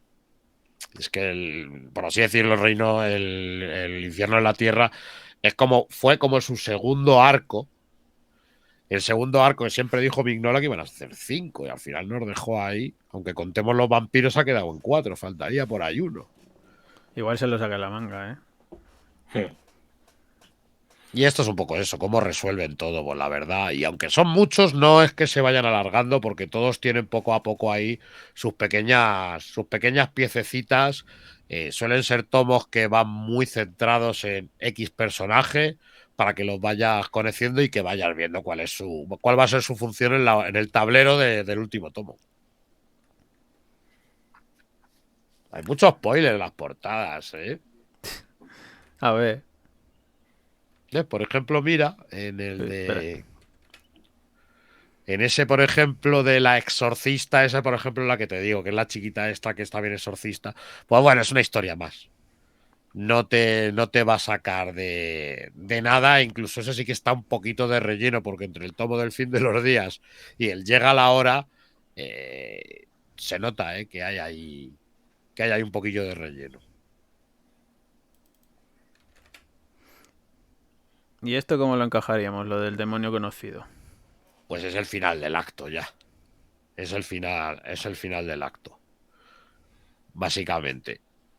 No cojáis cariño a nadie, así de claro. Hay algunos que no les puedes coger nada cariño. Hay algunos que si les tenías cariño, es que vaya spoiler con las portadas. Que si ya les tenías cariño, les vamos a volver a ver. y es el cómo cuadra todo y cómo todo estaba completamente orquestado. Y aquí es donde creo que se empieza a ver lo mismo que en Hellboy, que todas esas pequeñas cosas que me has ido mostrando, al final me les has dado sentido. O sea, esto sería realmente el final de IDP, ¿no? Porque Sí. no han vuelto... Sí, este sería el final de IDP. Y no hay intenciones por ahora de continuarla ni nada, ¿no? Hombre, yo veo que están tirando mucho de pasado. Está lo de Hellboy y la IDP que va en 1972, 1936. Te empieza ahí a contar historias, pero no van hacia... Es que no se puede ir hacia adelante. Me molaría, yo iría, pero... A ver, creo que más de uno ya ha caído por el camino, y poco, salvo que se forme un nuevo grupo. Pero bueno. ¿Y qué es esto que has metido ahí que nos dijiste que tenía relevancia concretamente? Sí, bueno, porque nos llevan tocando lo del tema de Hyperborea, es lo que la respuesta de Germán. No va a tocarlo de adelante.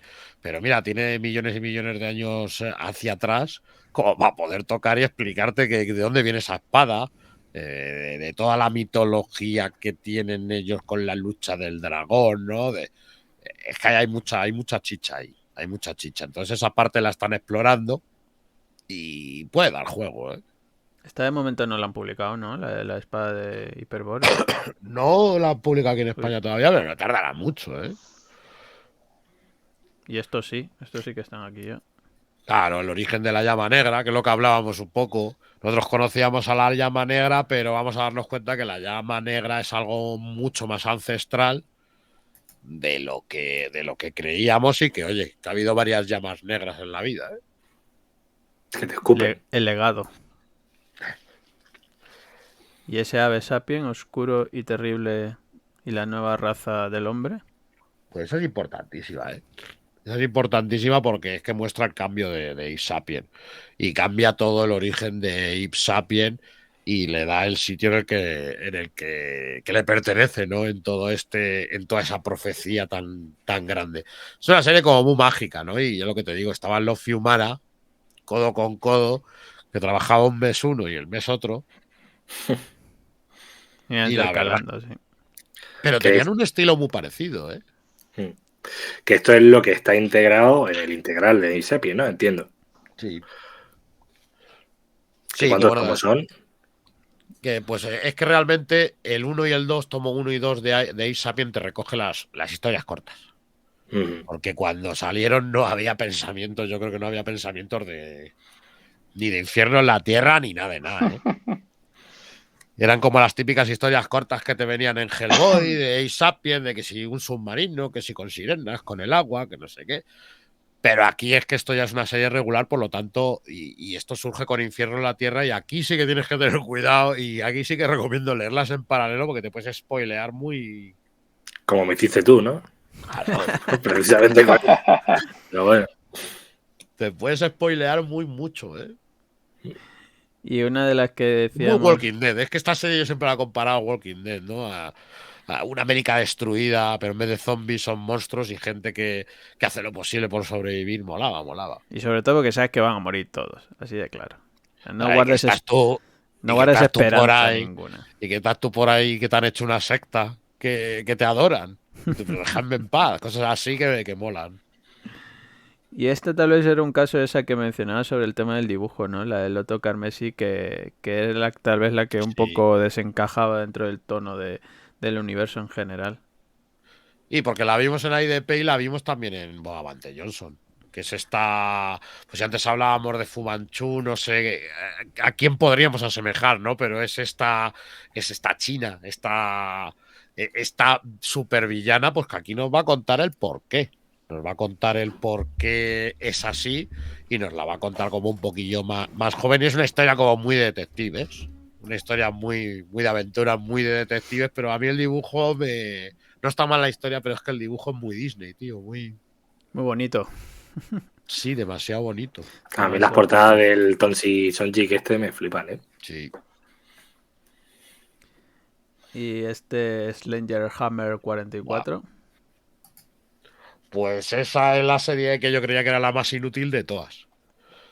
Cuando salió el Sledgehammer, digo, ¿qué hostias me estás contando? Se os ha ido la olla, ¿por qué me cuentas ahora el Iron Man este de turno? Porque no deja de ser un traje, no deja de ser pues una especie de traje, pero que luego también tiene un contenido místico, el cual, pues oye, tú te quedas ahí atrapado al final en el traje, porque no es solamente tecnología, también es magia. Y yo dije, aquí se te ha ido un poco la olla. Hasta que llega al final la IDP me calla la boca. Entonces, creo que salieron 2 tomos, si no me equivoco, del Sledgehammer. Hubo 2 miniseries. Pero bueno, yo creo que también es fácil ese de. Yo me lo comí, pero yo creo que muchos dirán, uy, ya sé cuál es el destino del Sledgehammer ese.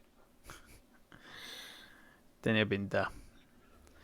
Bueno, en general, yo creo que es una obra que empieza fuerte y termina también bastante apoteósico, ¿no? Por el desarrollo de los personajes, como hemos mencionado, y sobre todo porque yo creo que lo que dice Brooke, ¿no? Que no hay que cogerle cariño a ninguno de los personajes porque ya se va Salvo al fraguando. pajarúnculo.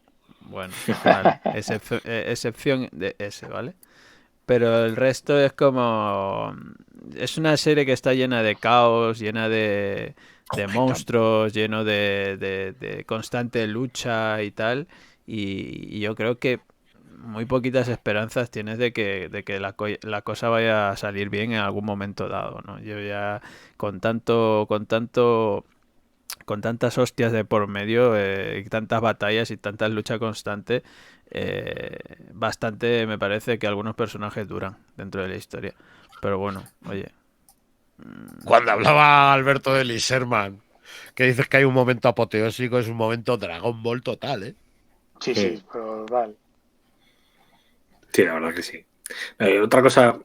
Otra diferencia con Hellboy, que antes me quejaba precisamente, ¿no? De las historias cortas que están ahí entre medias. Es que mucho más historia Río que Hellboy, ¿no? Y creo que se disfruta mucho más en ese sentido, ¿no? Y se ve de otra manera. Más complejo de guión. Sí. Más complejo, y yo estoy un poco con lo que dice Alberto. Para mí, Hellboy es una historia que me mola muchísimo y lo sabéis, creo. Pero es sobre todo las sensaciones que me da, y de hecho Hellboy cambia en ese momento, como que deja lo que decíamos, el asunto mundano a IDP, entre comillas mundano, y como que Hellboy se centra en su origen y es ya todo como más místico, más onírico, mucho más mitológico, y de repente lo que es en IDP es como la acción, ¿no? Es el acción, el cómo repercute en el mundo real, ¿no? Mientras que Hellboy está por ahí con su mochila yéndose a África a ver a Macoma, yo que sé, por ejemplo. Y como historia, yo creo que como cómic es muchísimo a lo mejor más disfrutable, muchísimo más claro, muchísimo más contado y con ideas muchísimo más interesantes. Ahora bien, Hellboy, que es especial para mí por el tono que tiene, por lo que las sensaciones que me da, y estoy enamorado de ese cómic, pero es que IDP a lo mejor es mejor trabajo de guión, objetivamente. Sí. Tiene más empaque. Sí, es más entretenida, ¿no? Yo creo. Más... Es lo que dice Dani. Tú te lees, por ejemplo, Hellboy en el infierno y demás. O sea, tiene un rollo como un cierto tono poético, un lirismo y tal, en las imágenes sobre todo, pero como historia quizás es algo más deslavazado y menos concreto, ¿no? Es como, hostia, me estás contando una movida que realmente no me estoy vispando mucho, pero sí, pero me mola, ¿no? Lo que me estás contando, porque el tono que tiene, las imágenes que me estás presentando, ese tono onírico puede tener un poco rollo como tenía Sandman, pero IDP va más al turrón, ¿no? O sea, es algo más concreto. O sea, es una historia más sólida, menos lírica, menos poética y algo más construido, algo más concreto. No, de hecho, en ese sentido, creo que las 2 películas que ha habido de Hellboy. A ver qué va a decir.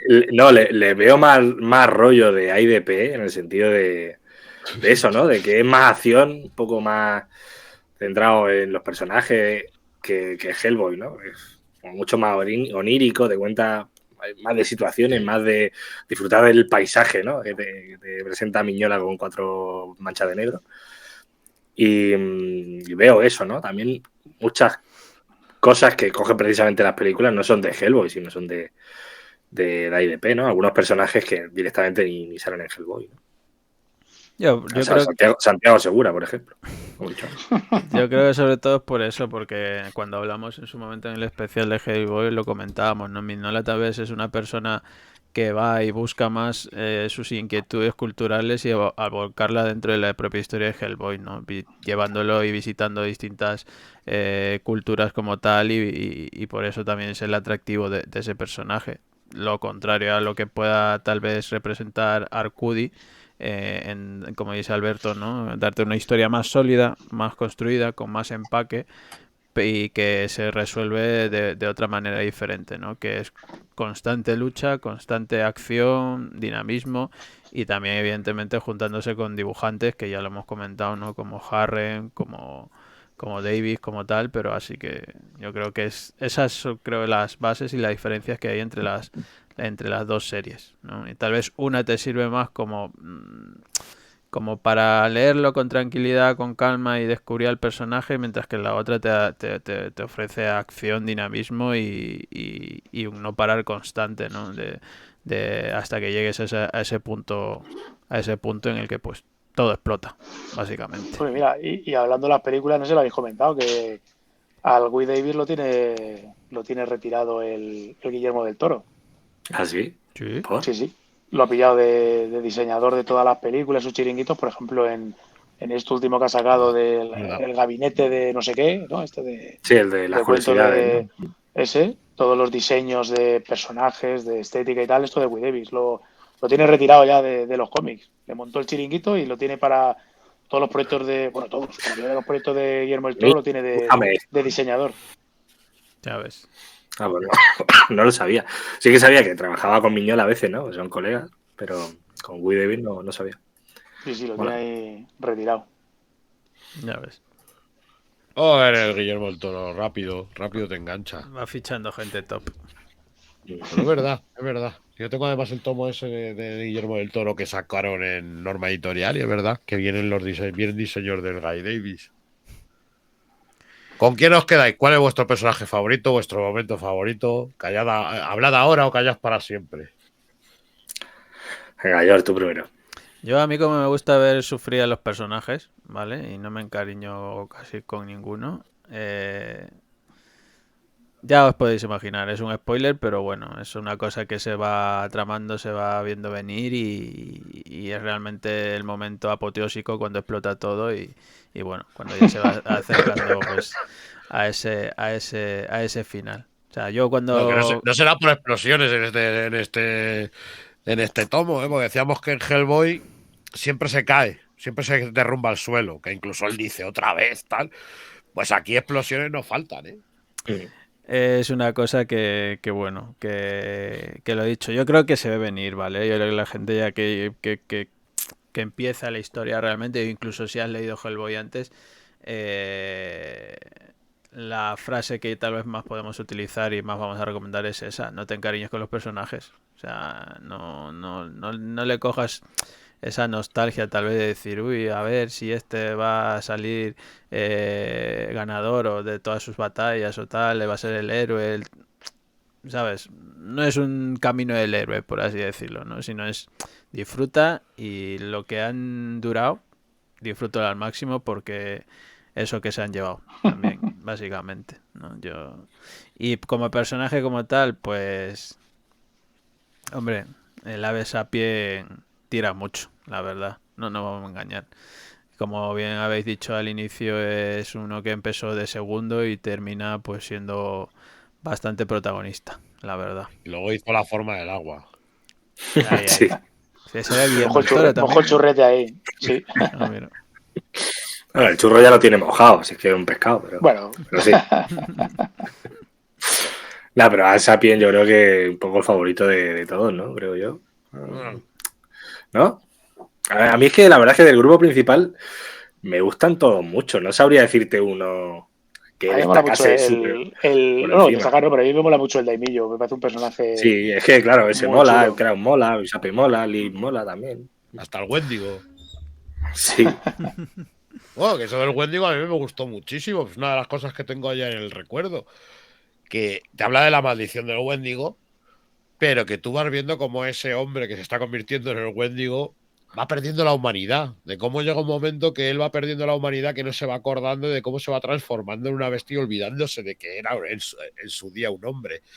Eso, por ejemplo, me mola muchísimo. Yo con el Kraus estoy flipado porque me gustaba mucho, pero sobre todo me gusta la transformación, el punto de locura ese de ya cuando se le va a tope al tío. Y en Infierno en la Tierra, sobre todo, cómo se llevan los personajes entre sí. Que de cómo al principio ser una gran familia o ser gente que trabajaban con compañeros, como ya no se fía ninguno de nadie, no se cuentan los secretos, cada uno va un poquillo a su bola, no entienden el comportamiento de los otros. A mí esa parte me gusta porque creo que el mundo se va a la mierda y los personajes se van a la mierda con el mundo. Es que estaba muy bien jugada. Aparte del rollo que puedes tener de aventura o de terror o de lo que sea, la faceta culebrón está muy bien jugada también. El cómo las sinergias de los personajes, las dinámicas entre ellos van cambiando por lo que les rodea también y cómo eso tiene reflejo en las relaciones que tienen. Eso está muy bien llevado también. La autodestrucción de Lee Sherman, porque Lee Sherman es completamente... llega a un punto que es un alma completamente autodestructiva. Que ya la ves que... Bueno, de hecho es que ya te lo explica el por qué fuma y al final termina, vamos, se pilló unos pedos de AUPA la Lee Sherman también, ¿eh? Epifania, por todo lo grande.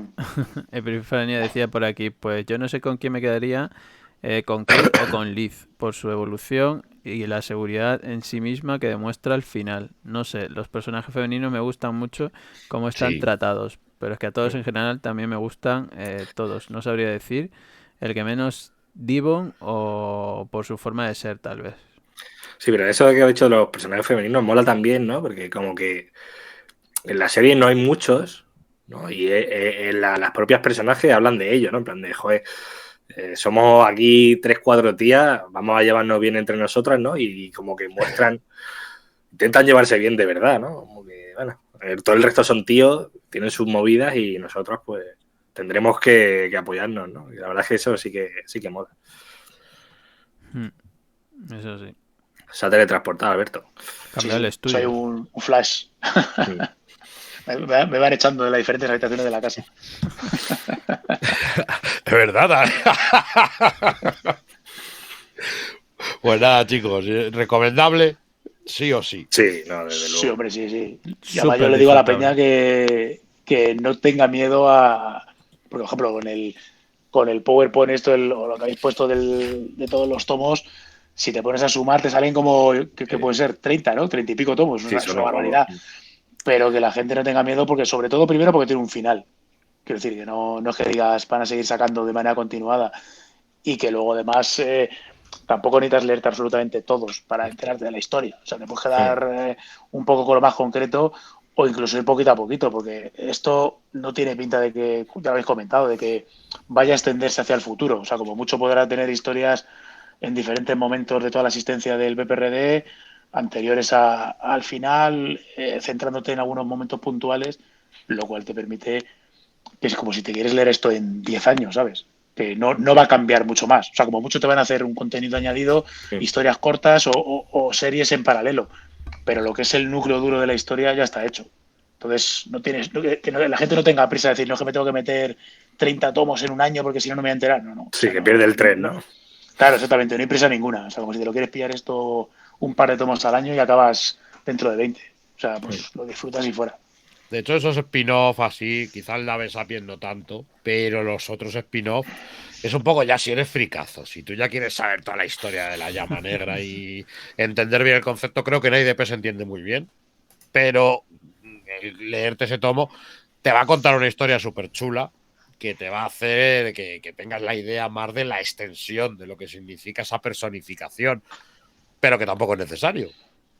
Es completamente eso. Eso ya es para el friki, ¿no? El que quiere friquearse del todo.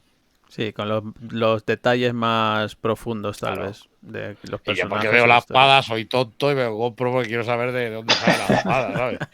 O cómo se hizo cierta, no sé, rotura o lo que sea, ¿sabes? ¿Dónde perdió una pieza de lo que sea? Y dice, el tornillo ese, ¿dónde lo perdió? Pues mira, seguro que hay historia para eso también.